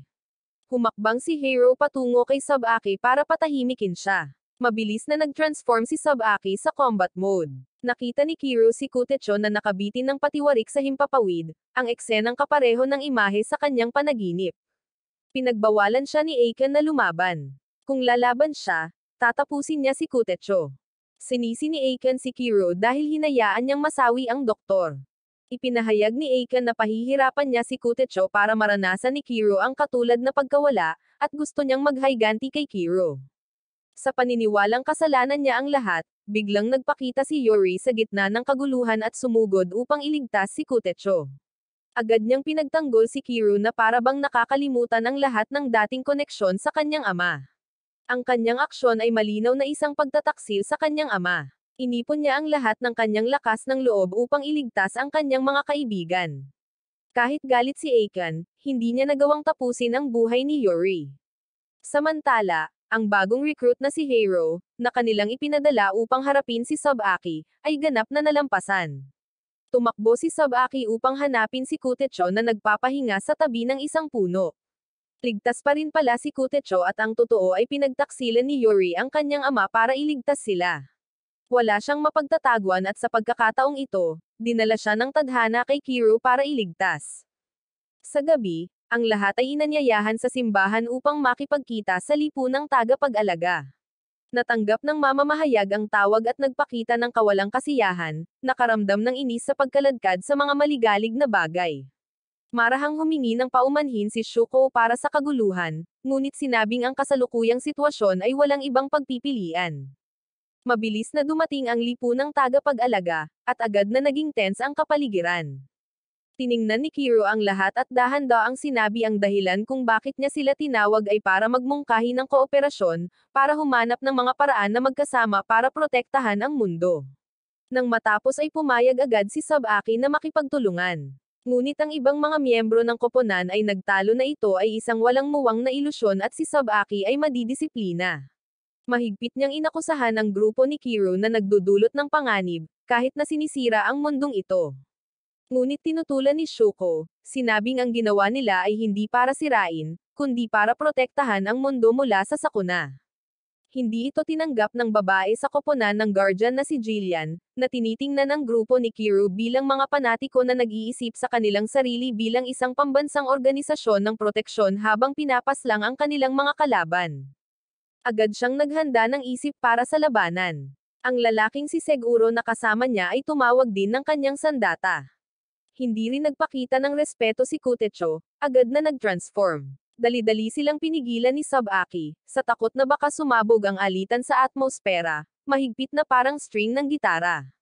Nagbabala si Shuko na kung hindi mawawasak ang Tokyo, tiyak na mahaharap ang mundo sa pagkalipol. Matapang na tinutulan ito ni Kiro, sa paniniwalang mayroon pang paraan para iligtas ang mundo nang hindi sinisira ang Tokyo. Sa paghahanap ng pangakong ito, nagsimulang magpakita ng interes ang Guardian Society sa pakikipagnegosasyon. Sa sandaling iyon, tinawag niya si Yuri para humakbang. Nang makita siya, agad na itinuring ng buong lipunan si Yuri bilang isang kaaway at sama-samang sumugod sa pag-atake. Nagmamadaling pinrotektahan siya ni Kiro, matapang na idineklara na si Yuri ay isang kaalyado. Ang iba ay nanlilisik, na naniniwalang si Kiro ay nalinlang, ngunit pinabulaanan niya ang ebidensya na si Yuri ang nagligtas kay Kutecho mula sa mga kamay ng kaaway. Tumayo din si Kutecho upang kumpirmahin ito, dahilan upang pansamantalang maging magaan ang kapaligiran. Ikinwento ni Kiro ang kanyang mga propesya na panaginip at binigyang diin na tinulungan siya ni Yuri na baguhin ang kapalaran. Ang pagiging buhay ni Kutecho ay malinaw na patunay. Si Kiro ay hindi na maniniwala sa tadhana, ngunit tumutok lamang sa pasulong. Alam niyang ang pakana ng organisasyon ay alisin ang magiting na angkan. Sa makatuwid, naging sanhi sila ng malaking kawalan ng malay at ginawang mga pintuan ang mga tao. Napakasimple ng plano ni Kiro. Hanggat nananatiling buhay ang mga may kabayanihan, hindi makukumpleto ng organisasyon ng kaaway ang kanilang pagsasabuatan. Kung magtutulungan ang lahat, mas malaki ang tsansa ng tagumpay. Ang ilang mga tao ay unti-unting nakumbinsi, ngunit si Shuko ay hindi pa rin nagtitiwala kay Yuri. Para sa kanya, dalawa lang ang pagpipilian, ang Tokyo ay masisira or ang heroic bloodline ay masisira. Sinubukan pang manghimok ni Kiro, ngunit ang pagtatangkang ito sa pangangatwiran ay tila hindi epektibo kay Shuko. Gayunpaman, marami pa rin ang sumang-ayon na menindagan sa kanya, na may ilang maingat na opinyon na nagmumungkahi na hindi sila dapat magtiwala sa lalong madaling panahon. Samantala, sa base ng kalaban, lubos nilang batid na pinagtaksilan sila ni Yuri. Ang kanyang malamig na ama ay mapanlate na tinawag ang kanyang anak na babae na isang walang muwang na babae na nahuhumaling sa lalaki, ngunit itinuturing pa rin siyang kapaki-pakinabang. Nag-utos siya ng mabilis na paghahanap kay Yuri. Patuloy na sinusubukan ng mamamahayag na kumbansihin ang babaeng pulis na huwag magtiwala kay Kiro, sa paniniwalang ang hinaharap ay hinabi mula sa nakaraan. Kung ang mga kamay ni Kiro ay nabahira ng dugo ngayon, ang hinaharap ay tiyak na basang-basa sa dugo. Pinaslang ni Kiro ang sarili niyang ama para umiral, ngunit nanatiling determinado ang dalaga. Sinabi lamang na sundan siya sa isang lugar para sa pagpapatunay. Mag-isang nakaupo ngayon si Kiro sa ilalim ng liwanag ng buwan, tahimik na nagmumuni-muni, nang dalhan siya ni Yuri ng isang tasa ng mainit na kakao. Samantala, dinala ng pulisya ang mamamahayag sa silid-aklatan kung saan nakatago ang mga rekord ng kaso 13 taon na ang nakalilipas. Dito, pinatunayan niya na hindi si Kiro ang salarin na pumaslang sa kanyang ama, gaya ng pinaniniwalaan ng mamamahayag sa lahat ng oras na ito. Nagtago siya ng ilang mahahalagang dokumento nang malaman niyang si Kiro ay may kabayanihan. Ayon sa mga tala, 13 taon na ang nakalilipas, isang pamilya ng pagpaslang ang naganap sa bahay ni Kiro. Nang dumating ang mga pulis, si Kiro, sa takot, ay umamin sa pagpaslang sa kanyang ama. Ngunit pagkatapos, nawala ang lahat ng alaala niya. May mga bakas ng pagkakasakal sa kanyang leeg. Ang mga dokumento ng pagsisiyasat ay nagpakita na ang kanyang ama ay may balak na tapusin siya, ngunit nagbago ang kanyang isip at binawian ng buhay, nag-iwan ng isang pangwakas na kahilingan, na nagsusumamo para sa kanyang anak na ipagpatuloy ang buhay. Natigilan ang mamamahayag, nabaligtad ang kanyang paniniwala sa loob ng maraming taon. Bagaman medyo nauunawaan ang katotohanan, nahirapan pa rin siyang tanggapin ito. Isang apurahang tawag ang tumunog, na nangangailangan ng lahat na magtipon sa simbahan. Ipinaliwanag ni Yuri na ang organisasyon ay naghahanda na magdulot ng pangalawang malaking kawalan ng malay, ngunit hindi niya alam ang mga detalye. Patuloy na naghasik ng pagdududa si Shuko, pinayuhan ang lahat na huwag magtiwala kay Yuri. Ngunit sa pagkakataong ito, pinili ng karamihan na panindagan ang dalaga. Napapanganga na lamang si Shuko at ipinahayag na pagsisisihan nila ito. Sa pamilyar na hardin ng bulaklak, naantig si Yuri sa tiwala ng lahat. Ipinatong niya ang kanyang ulo sa kamay ni Kiro, kontentong ngumiti dahil sa wakas ay matutulungan na niya ito. Same time na gustong alalahanin ni Kiro ang lahat tungkol kay Yuri, sa paniniwalang nagsimula na ang tadhana. Naglabas si Yuri ng isang libro, isang memento na minsang binigay sa kanya ng ina ni Kiro, at iniabot ito kay Kiro. Sa paghawak pa lamang nito, Agad siyang nawalan ng malay, nahuhulog sa panibagong panaginip, habang ang mga alaala ng pagkabata ay nagbabalik tanaw, na inihayag ang kaganapan mula sa 13 taon na ang nakakaraan. Sa pagkakataong iyon ay bumungad sa kanyang isipan ang imahe ng babaeng pulis na inatake. Samantala, ipinagpatuloy ng babaeng pulis ang kanyang investigasyon at aksidenteng natambanggan ng kalaban. Siya ay lumaban ng buong tapang, ngunit sa kalaunan ay malubhang nasugatan. Ang kaaway, na tinatawag ang kanyang sarili na Grim Reaper, ay nagsabing dadalan niya siya ng isang requiem. Bumalik sa simbahan, sinamantala ni Shuko ang sitwasyon, sumisigaw na ang lahat ng ito ay bunga ng pakikinig sa kaaway. Nagpumiglas ang pulis na bumalik, nag-iwan lamang ng huling senyales bago bumagsak at nawala sa mga bisig ng mamamahayag. Muling inatake ni Shuko si Yori ng pasalita. Sa sandaling iyon, nagpakita ang ama ni Yori, na naging sanhi ng hindi pagkakaunawaan ng lahat na siya ay isang taksil. Ipinahayag niya na iuuwi niya ang kanyang anak na babae. Bilang tugon sa inaasahan sa mga mata ni Kiro, walang sinabi si Yori, tahimik lang na lumingon para sundan ang kanyang ama. Ngunit sa pag-uwi, hindi siya tinanggap. Ang kanyang malupit na ama ay pinahirapan siya, pinarusahan, at ipinag-utos na hindi na siya muling tatantong sa hardin ng mga bulaklak. Sa dilim, sa gitna ng pool ng dugo, muling nagpakita ang madilim na imahe ng mamamahayag, na tila pinagmumultuhan ng sunod-sunod na trahedya. Ang panaginip ng dugo ay nagpropesya na ang susunod na taong nasa panganib ay ang mamamahayag. Tahimik na nakatayo si Kiro sa rooftop. Kanina, pinuntahan niya ang Guardian Society para iyuko ang ulo bilang paghingi ng tawad. Ngunit ang mga mata mula sa lipunang tagapag-alaga na nahulog sa kanya ay puno ng paninisi at galit. Bumaling sila kay Sabaki, na nagsasabing hindi kailanman maaaring makipagtulungan ang lipunan sa isang taong nakagawa ng krimen. Si Kiro ay pinagtaksilan ng kaaway na pinaniniwalaan niyang kaalyado, at ang pagkasawi ni Maria ay hindi mapapatawad na ebidensya. Sinubukan ni Sabaki na humingi ng paumanhin, ngunit ang mga salitang iyon ay hindi nakapagligtas ng anuman. Sinabi pa nila na ang pagdadala ni Kiro ng kristal upang ipagpalit sa kapatawaran ay katawa-tawa. Hindi nila ito kailangan at ayaw na siyang makita muli. Tumalikod sila, sinabing wala silang oras para dito. Maging si Sabaki ay tumalikod upang sundin ang lipunang tagapag-alaga. Samantala, sa panig ng kaaway, nagsimula na ang plano. Ipinagpatuloy nila ang plano na baguhin ang mga tao para sa susunod na malaking kawalan ng malay. Isang kakaibang tunog ang umalangaw, na kumalat sa buong selyadong silid, dahilan upang ang mga tao ay unti-unting naging mga halimaw. Sa sandaling iyon, si Kiro ay pinagsasabihan pa rin ng lipunan ng simbahan dahil sa pakikipagtulungan kay Yori, na naging sanhi ng pagkasira ng pakikipagtulungan sa lipunang tagapag-alaga, kaya lang niyang humingi ng tawad.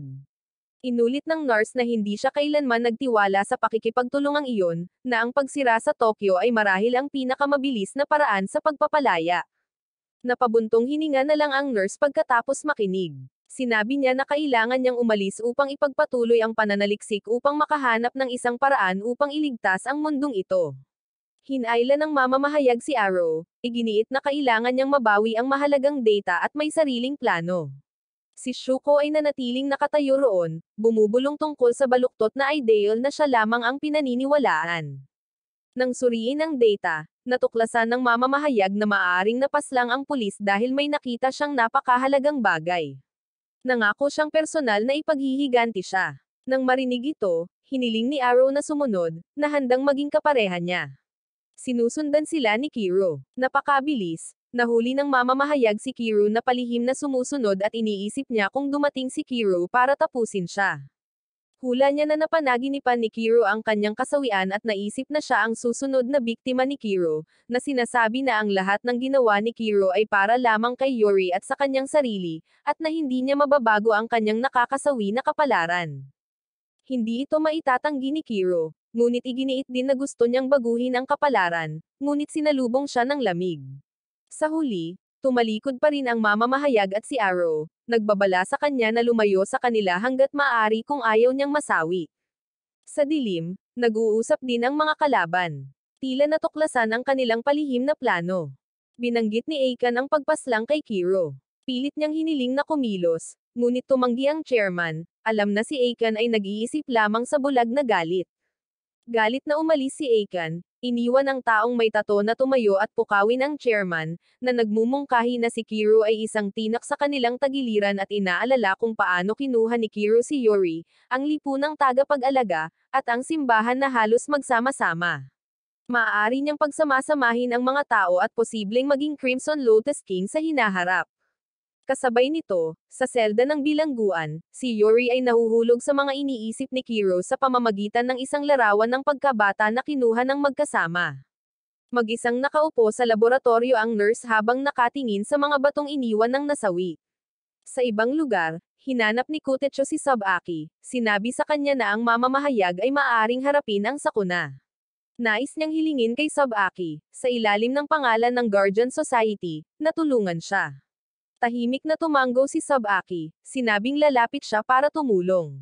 Ang mamamahayag noon ay nagsusuri ng impormasyon, nakatingin kay Arrow, na nakatulog, at nagbubuntong hininga, hindi sigurado kung binabantayan sila ni Sabasa. Sa kanyang kamay ay isang mapa na may mga lugar na bilog na pula. At nagkataon, nauwi ito sa lugar kung saan minsang iniutos ni Shuko na sirain ang Tokyo. Habang siya ay nawala sa pag-iisip, napagtanto niyang lihim pa rin siyang sinusundan ni Kiro. Pumunta siya sa park para maupo at kausapin si Kiro. Tumawa ng mapang uyam ang mamamahayag, sinabing wala na siyang pakialam sa buhay or kasawian, dahil siya lang ang orihinal na nakaligtas mula sa isang pamilya na piniling magpakasawi. Tumingin siya ng diretso kay Kiro, nagtatanong kung bakit ang isang taong noon ay pumaslang sa sarili niyang ama ay nakakapit na sa buhay. Muli niyang tinanong si Kiro tungkol sa kaso ng taong iyon. Mariing tumanggi si Kiro, ipinagtapat na hindi na niya naaalala ang lahat ng malinaw. Ngunit mula noong araw na iyon, siya ay nabuhay lamang sa pagdurusa at minsan ay hiniling na siya ay nasawi noon. Gayunpaman, sa kanyang puso, mayroon pa ring dahilan upang ipagpatuloy ang buhay, kaya hindi pa siya maaaring masawi. Sa kanyang mga mata ngayon ay nasusunog ang tingin ng isang taong uhaw sa buhay, ayaw mahulog. Ang titig na matagal nang hinahanap ng mamamahayag. Pero kahit ganon, hindi pa rin niya pinatawad si Kiro. Sandaling huminto ang mamamahayag, pagkatapos ay sumama kay Kiro sa lugar kung saan nag-imbestiga ang pulis. Doon, sinundan nila ang natitirang mga pahiwatig. Nilikha ng kaaway ang lahat ng 7 artificial na hadlang at biglang tinambangan ng kalaban ang 3. Agad na nakakuha si Arrow ng isang nakakasawi na hiwa sa katawan. Napagtanto ng mamamahayag na sila ang pumaslang sa pulis. Si Kiro ay umungal at sumugod pasulong, ngunit ang mga multo ng mga sawi ay kumapit sa kanyang mga binti, dahilan upang siya ay magpanik at kumilos ng ligaw. Sinasamantala ang pagkakataong ito, ginamit ng Reaper ang mga sinulid para igapos siya. Nanawagan ng mamamahayag na gamitin niya ang kanyang blood energy, ngunit wala siyang magawa sa ganitong estado. Gumamit pala ang kalaban ng nakakatakot na musika para igapos ang isip at ikulong ang puso. Ang mamamahayag ay pumunta sa kanyang tabi upang hikayatin siya, ngunit sinalubong siya ng isang slash. Si Arrow, kahit na malubhang nasugatan, sinubukan pa ring protektahan ang mamamahayag at tinusok siya ng malubha. Inutusan niya itong mabuhay, pagkatapos ay nawala sa kawalan. Sa sandaling iyon, biglang naalala ng mamamahayag ang lahat. Narinig niya ang tila mga tinig ng mga yumaong mahal sa buhay na humihimok sa kanya na ipagpatuloy ang buhay. Gayunpaman, sa halip na iligtas ang kanyang buhay, sumugod siya upang kunin ang atake para kay Kiro. Ipinahayag niya na ang layunin niya sa buhay ay paratangan si Kiro. Hindi niya matanggap na tinanggihan siya ng kanyang mga magulang. Kung mahal niya ang isang tao, gusto niyang sumama sa kanila. Kaya, hindi niya matanggap ang isang Kiro na tumangging masawi kasama ang kanyang ama. Pero parang nagkamali siya at idineklara niyang ganap na inosente si Kiro. Sa isang iglap, binalik niya ang tingin sa mga dokumento at nalaman ang katotohanan na hindi pinaslang ni Kiro ang kanyang ama sa pamamagitan ng mga file ng kaso, tapos bumagsak siya. Nasalo siya ni Kiro, ipinaalam kay Sabaki sa langit na ang kaaway na ito ang pumaslang sa pulis at hinabol ni Sabaki ang kontrabida. Sa kanyang huling hininga, ibinulong ng mamamahayag ang kanyang huling mga salita kay Kiro. Gusto niyang mabuhay siya, at balang araw naisip niyang si Kiro ang magiging motibasyon para mabuhay ang ibang tao. Pagkasabi nito, natunaw ang kanyang katawan sa kawalan, naiwan si Kiro na may maningning na pulang bato. Kasabay nito, sa ibang espasyo, umupo si Shuko kasama si Ducky. Nang malaman na may ibang tao na umalis, inutusan sila ni Ducky na subukan ang kanilang makakaya, dahil ang paparating na plano ay nakatali sa tadhana. Ang kalabang organisasyon ay nagmamanman upang magplano ng pag-atake sa isang malaking teatro. Ang Reaper ang magiging pangunahing mga awit ng konsyerto sa araw na iyon. Bukod dito, ang pagganap na ito ay nangangailangan ng Supreme Accessories, at sa pagganap na iyon, binalak nilang tapusin ang lahat. Ang Reaper ay aawit ng Requiem para sa Crimson Lotus King. Sa huli, si Air lang ang handang sumama kay Sabaki para tumulong sa grupo ni Kiru sa pamamagitan ng mamamahayag. Natutunan din ni Kiru ang lahat at nakakadurog ng puso na pumanaw na rin ang mamamahayag. Siya ay isang mabuting tao din. Si Kiru ay determinado sa lahat ng mga gastos upang ihinto ang balangkas ng kaguluhan at mabuhay. Nagpunta ang lahat sa simbahan upang pag-usapan ang plano ng pagtutulungan. Si Shuko ay nagpatuloy sa sarkastikong komento sa pagkasawi ng pulis upang lumikha ng dibisyon, ngunit si Sabaki ay nanatiling kalmado, na nagmumungkahi na ito ay dahil siya ay kumilos ng mag-isa. Gumuhit si Ducky ng mga bituin sa kisame, na bumubuo sa Big Dipper na konstelasyon. Kapag ang konstelasyon na ito ay kumpleto na, ang pangalawang malaking kawalan ng malay ay magaganap at ang kanilang pagkakataon na mabuhay ay halos zero. Kinakalkula ni Kiru na kailangan lang nilang itigil ang ritual bago ito makumplito upang magkaroon ng pagkakataong makapagligtas ng maraming tao. Ayon sa mga pahiwatig na iniwan ng opisyal ng pulisya, ang huling susi ay nakatago sa walang katapusang teatro, isang istruktura na itinayo ng Evil Science Organization. Tumawa si Shuko, na nagmumungkahi na sa wakas ay may nagawa ang mamamahayag na kapaki-pakinabang. Sarkastiko pa niyang sinabi na siguradong masayang-masaya si Kiru ngayon dahil nawala na ang tinak sa tagiliran niya. Kahit na hiniling siya ni Kiru na huminto, ipinagpatuloy niya ang kanyang panunuya. Hindi komportable si Sir Tia, at maging si Sabaki ay nahirapang magustuhan ang babaeng ito. Sinabi ni Kiru sa kanyang sarili na pipigilan niya ang lahat gamit ang kanyang sariling mga kamay, na siya ang maglalakas loob na menindagan laban sa malupit na kapalaran na itinakda na. Ngumisi si Ducky na parang isang taong nakakita ng bahagi ng hinaharap. Ang ama ni Yuri ay nakatayo sa tabi ng salamin na pinto, nagkalkula para sa pangalawang malaking kawalan ng malay na magsisimula. Bagamat tila napaka-perpekto ng planong ito, naisip niya na dapat pa rin siyang manatiling mapagbantay. Itinuring niyang wala ng silbi si Yuri para sa mas malalaking plano. May binanggit sa grupo na hindi pa nakakagawa ng aksyon. Tinawag niya ang taong iyon na isang obra maestra at nagbabala laban sa paghahambing sa kanila kay Yuri. Nagtaka si Aiken kung tinatrato niya ang lahat ng mga eksperimentong paksa sa ganitong paraan, kung saan sumagot siya na wala na siyang naaalalang anumang mga pagkabigo, pagkatapos ay nagbanta na kung hindi sapat na kapaki-pakinabang si Aiken, siya ay aalisin. Gayunpaman, tumanggi siyang payagan si Aiken na tapusin si Kiru nang iminungkahi niya ito, sa halip ay italaga sa kanya ang misyon ng pagprotekta sa ibang lokasyon, isang utos na ikinagalit ni Aiken, ngunit hindi siya nang ahas na sumuway. Nang hindi maintindihan ni Aiken kung bakit ganito ang pakikitungo sa kanya ng chairman, sinabi ng isang matigas na karakter sa sulok ng silid kung siya si Aiken, baka baliwalain niya ang lahat para tumuon sa paghihintay ng paghihiganti, maging ang sagradong bato. Ang ama ni Yuri ay nagpatibay na ang kanyang desisyon ay ganap. Lumabas si Aiken at nakasalubong si Yuri. Siya at ang isang bagong recruit ay pinagalitan siya, sinisisi na dapat niyang tinapos si Yuri noon at ipinagpatuloy ang pakikitungo kay Kiro. Naniniwala si Hero na kasalanan ng lahat ni Yuri sa paglapit para sa lalaki mula sa panig ng kaaway. Nililinas ni Sabaki ang kanyang motor sa kanyang libreng oras nang dumaan ang bagong recruit na si Hero. Akala niya napakatapang ng lalaking ito at iniabot niya sa kanya ang isang liham na nagpapahayag na ang araw ng pagdadala ng artipisyal na sagradong bato ay ngayon.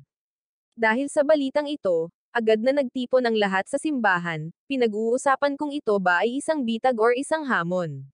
Kung ang grupo ng kontrabida ay nagplano na gawing bihag ang lahat ng tao sa teatro, pagkatapos ay pagdating ng grupo ni Kiro, iibahin ang anyo ng lahat ng tao sa mga halimaw. Ang senaryo na ito ay gagawing ang ikalawang araw ng pagbagsak na gawing hindi na mapananoli ang gulo ng Tokyo. Kinakalkula ni Shuko ang pagsasakripisyo ng lahat.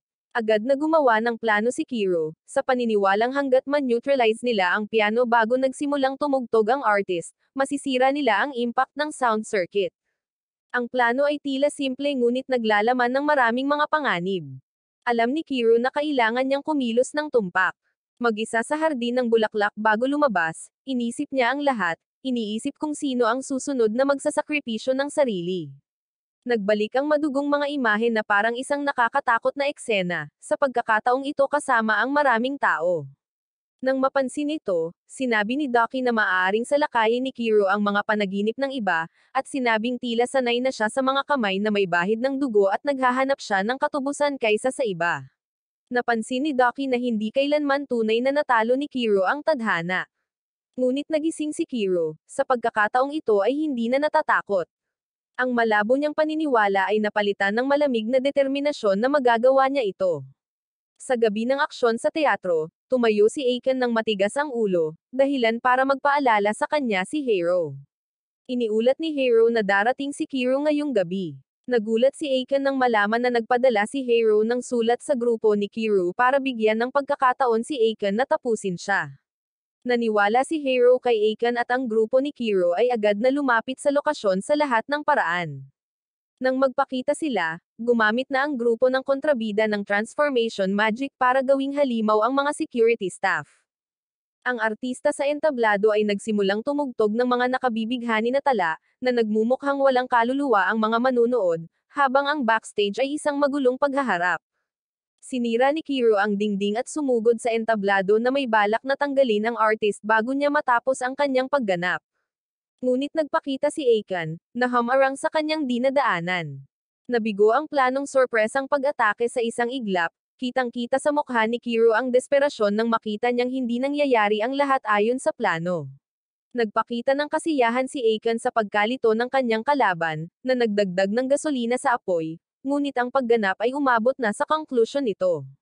Ang tunog ng Reaper ay nagdala sa lahat sa bingit at nabigo ang plano ng grupo ni Kiro, binago ng Reaper artist ang lahat bilang mga halimaw. Sa kaguluhan, ang mga masasakit na alaala ay bumalik kay Kiro. Naalala niya ang mga panahong nakaharap niya at pagbabayarin si Aiken.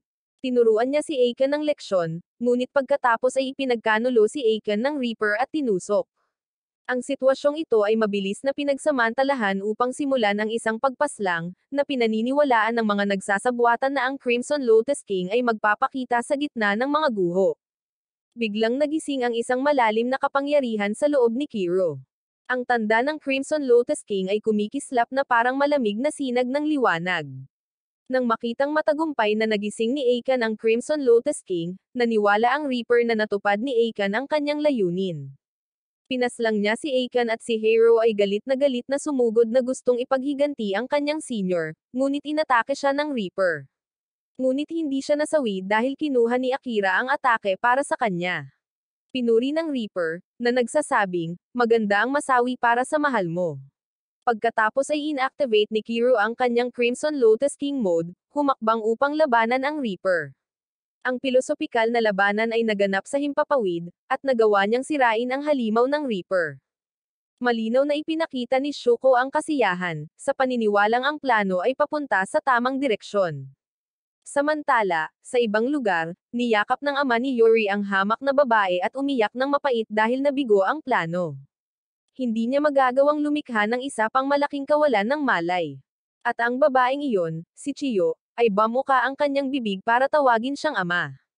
Si Yuri ay nagagalak na ang pangalawang malaking kawalan ng malay ay napigilan, iniisip na mula ngayon, ang mundo ay magiging mapayapa. Ipinatawag ng ama ni Yuri ang kanyang dalawang anak na babae, sina Yuri at Chiyo, sa kanyang tabi.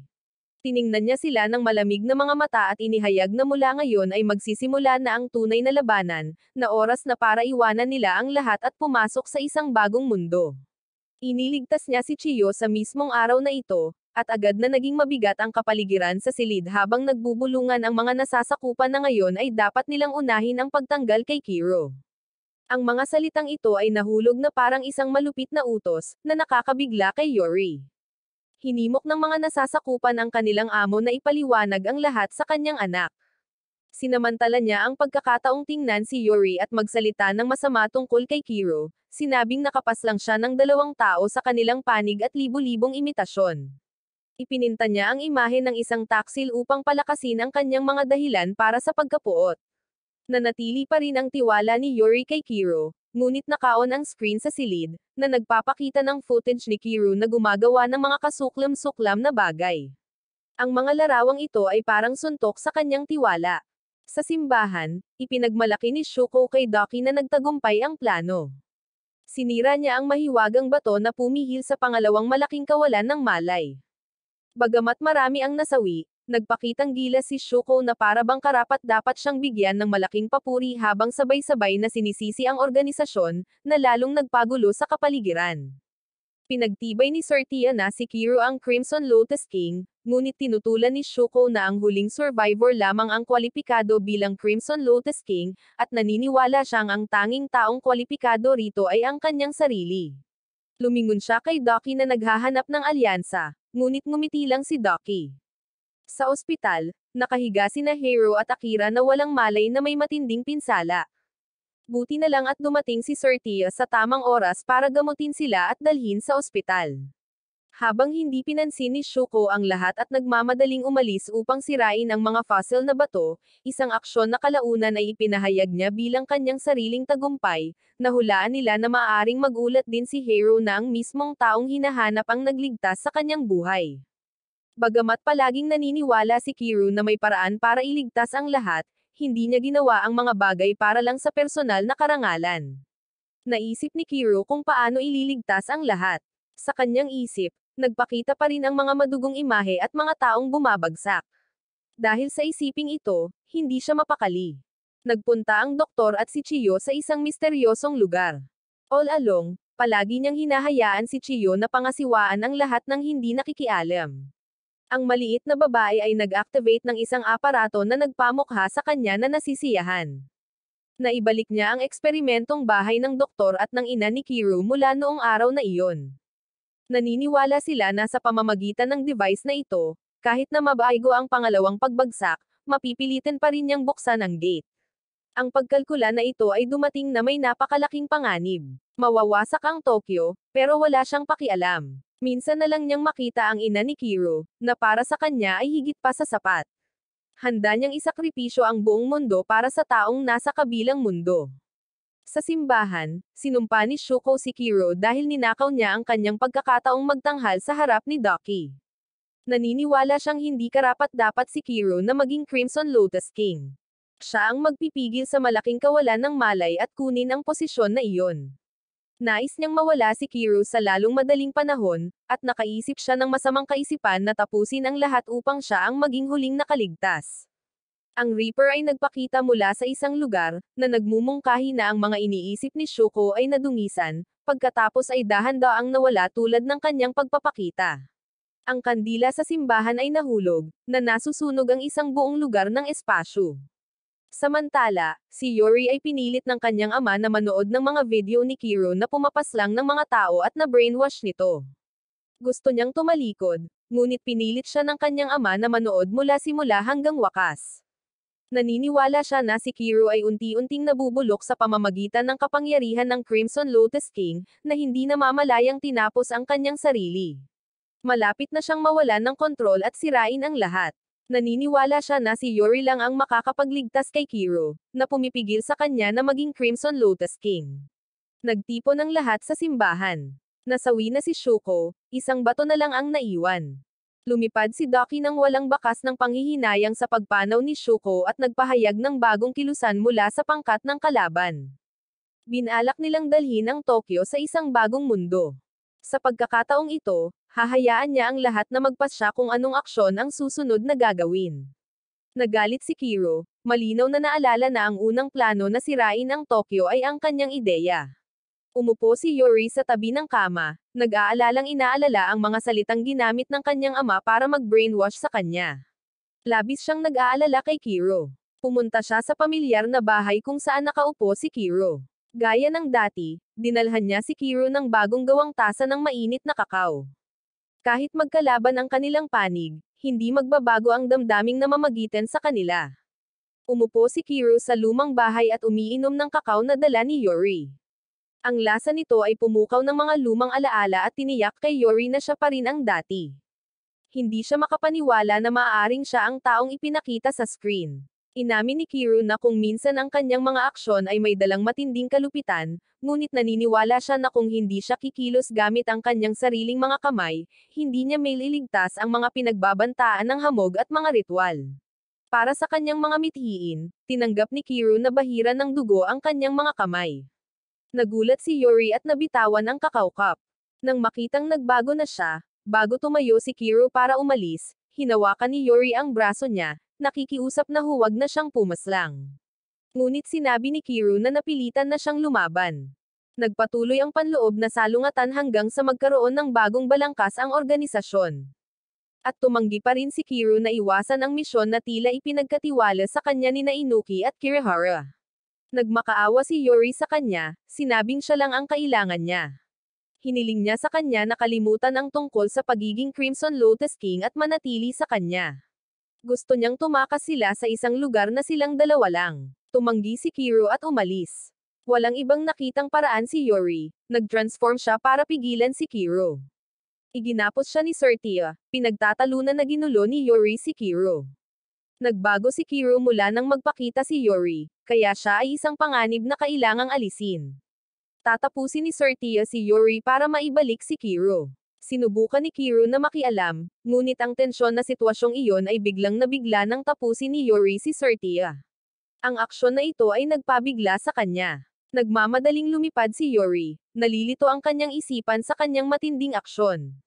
Wala daw siyang alam at nagpapanik lang siya. Kasabay nito, na-activate ng doktor at ni Chiyo ang system. Nagsimulang tumunog ang signal ng pagkawasak. Nagsimula na ang pinakakinatatakutan nila. Ang buong lungsod ay nahulog sa kadiliman at mapangwasak na mga ipoypo. Sa kabila ng 4 na tao lamang na magkasama, nanatiling determinado ang grupo ni Kiro na iligtas ang mundo. Nagpakita si Ducky, na nagdadala ng bagong impormasyon.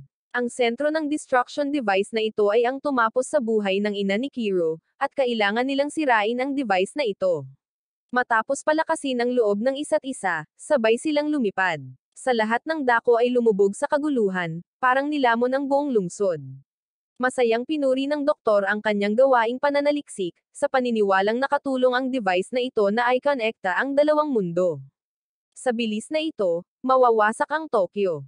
Habang lumilipad sa langit ang grupo ni Kiro, bigla silang hinarang ng mga kontrabida. Nais ng Reaper Artist na ang buhay ni Kiro ang kabayaran sa mga lumang marka. Sa magulong sandaling iyon, nagpa siya ang lahat na iwan si Kiro. Iniwan nila siya upang harapin ang Reaper Artist at lumipad sa punong tanggapan ng organisasyon. Ang taong nakatayo roon ay nagpapanatili ng kalmadong kilos at patuloy na umaatake upang sirain ang espiritu ng kanyang kalaban, na sinasabing ang kanyang mga kamay ay nabahira ng makasalanang dugo, na siya ay isang asasin. Si Kiro ay nakatayo sa gitna ng mga salitang ito, na nararamdaman ang lahat ng mga sugat na naipon sa kanyang puso. Kusang loob niyang tinanggap ang lahat ng kasalanan, inamin na papasanin niya ang lahat para maging ligtas ang kanyang mga kasamahan, hindi niya kailangang patawarin. Ang natitirang 3 magkakaibigan ay lumipad patungo sa punong tanggapan na kanilang pinangunahan, ngunit ito ay isang ordinaryong bahay lamang. Ang mga sahig at pasilyo ay parang alaala ng isang pamilya na dating nanirahan doon. Pinagtibay ni Ducky na minsang nagsaliksik ang propesor at ang ina ni Kiro sa lugar na ito. Ang tila walang kaugnayang paraan ng pagsasalita ni Ducky ay naging dahilan para hindi komportable ang lahat sa grupo. Nagkatinginan silang puno ng pagdududa, pagkatapos ay nakatuon sa kanilang layunin. Si Sabaki ay umabant upang atakihin ang kalaban, buong pagmamalaki na idineklara ang kanyang sarili na hindi natalo. Lumakas ang labanan sa pagitan ng Reaper Artist. Sinubukan ni Kiro na lumaban, ngunit natusok siya at nahimete. Nawalan siya ng malay na may malamig na metal sa katawan. Sa kanyang kawalan ng malay, nakita niya ang kanyang sarili na nakahandusay sa malaking pool ng dugo. Nagpakita ang panaginip na parang paulit-ulit na eksena. Umaalingaw ang hiyawan ng yumao. Napagtanto ni Kiro na sa wakas ay siya na ang humarap sa kapalaran. Ang imahe ni Ducky ay nagpakita na ganap na naiiba mula sa karaniwan. Hindi na siya isang tagamasid lamang, ngunit naging isang mensahero na nagdadala ng mga panaginip sa kanya. Ngayon lang napagtanto ni Kiro na siya ang nasa likod ng lahat ng makahulang panaginip at alaala. Pinukaw niya si Kiro sa pamamagitan ng mga ilusyon. Ibinunyag ni Ducky na ang lahat ng kanilang naranasan ay tila isang dulang paulit-ulit. Ang bawat aktor at detalye ay lumalabas tulad ng mga template. Ang tanging makakapagpabago sa kinalabasan ay ang kalooban ni Kiro. Hindi maintindihan ni Kiro kung bakit palaging siya ang kailangang magtiis ng lahat, hindi kailanman pinatawad sa mga pagtatanghal na ito. Sa paligid ng Tokyo, maraming halimaw ang bumangon mula sa gitna ng pulang hamog.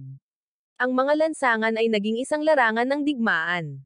Ang mga kasamahan sa koponan ay nagpunta upang sirain ang mga halimaw, na iniwan si Sabaki at Kutecho na magkasama. Ipinagtapat ni Kutecho na tuwang-tuwa siyang mapag-isa kasama si Sabaki, na nagpapula sa kanyang mukha sa kahihiyan. Inamin ni Kutecho na hindi siya magaling sa pagkuha ng kapaligiran, ngunit sa pagkakataong ito ay magaling na siyang manligaw sa hamak na babae, ayaw niyang mamuhay ng may pagsisisi. Sa villa kung saan nagtatago ang doktor, sinubukan niyang purihin si Chiyo gamit ang matatamis na salita, ngunit nakita ni Chiyo ang tunay niyang mukha. Alam niyang sinasamantala niya ang mga emosyon para gamitin ang kanyang mga anak bilang mga kasangkapan para sa kanyang ambisyon. Naunawaan niya na maging ang ina ni Kiro ay nadala sa panlilinlang na ito.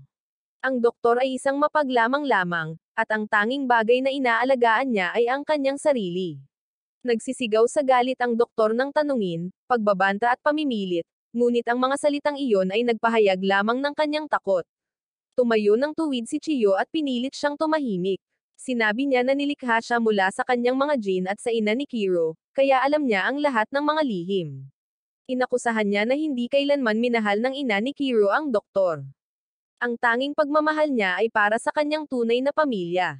Kahit anong pilit niyang buksan ang gate, hindi ito naghihintay sa kanya at umaasa lang siyang makabalik sa kanyang pamilya. Tumagos ang mga salitang iyon sa maskara ng doktor. Dumating ang nurse sa tamang oras, at ang kanyang mapagpasyang pagkilos ay naging sanhi ng pagkataranta at pagtakas ng doktor, isang eksenang nagpasimulang mabigla ang lahat ng kanyang mga plano. Nag-transform ang nurse at si Chiyo, naghahanda para sa labanan.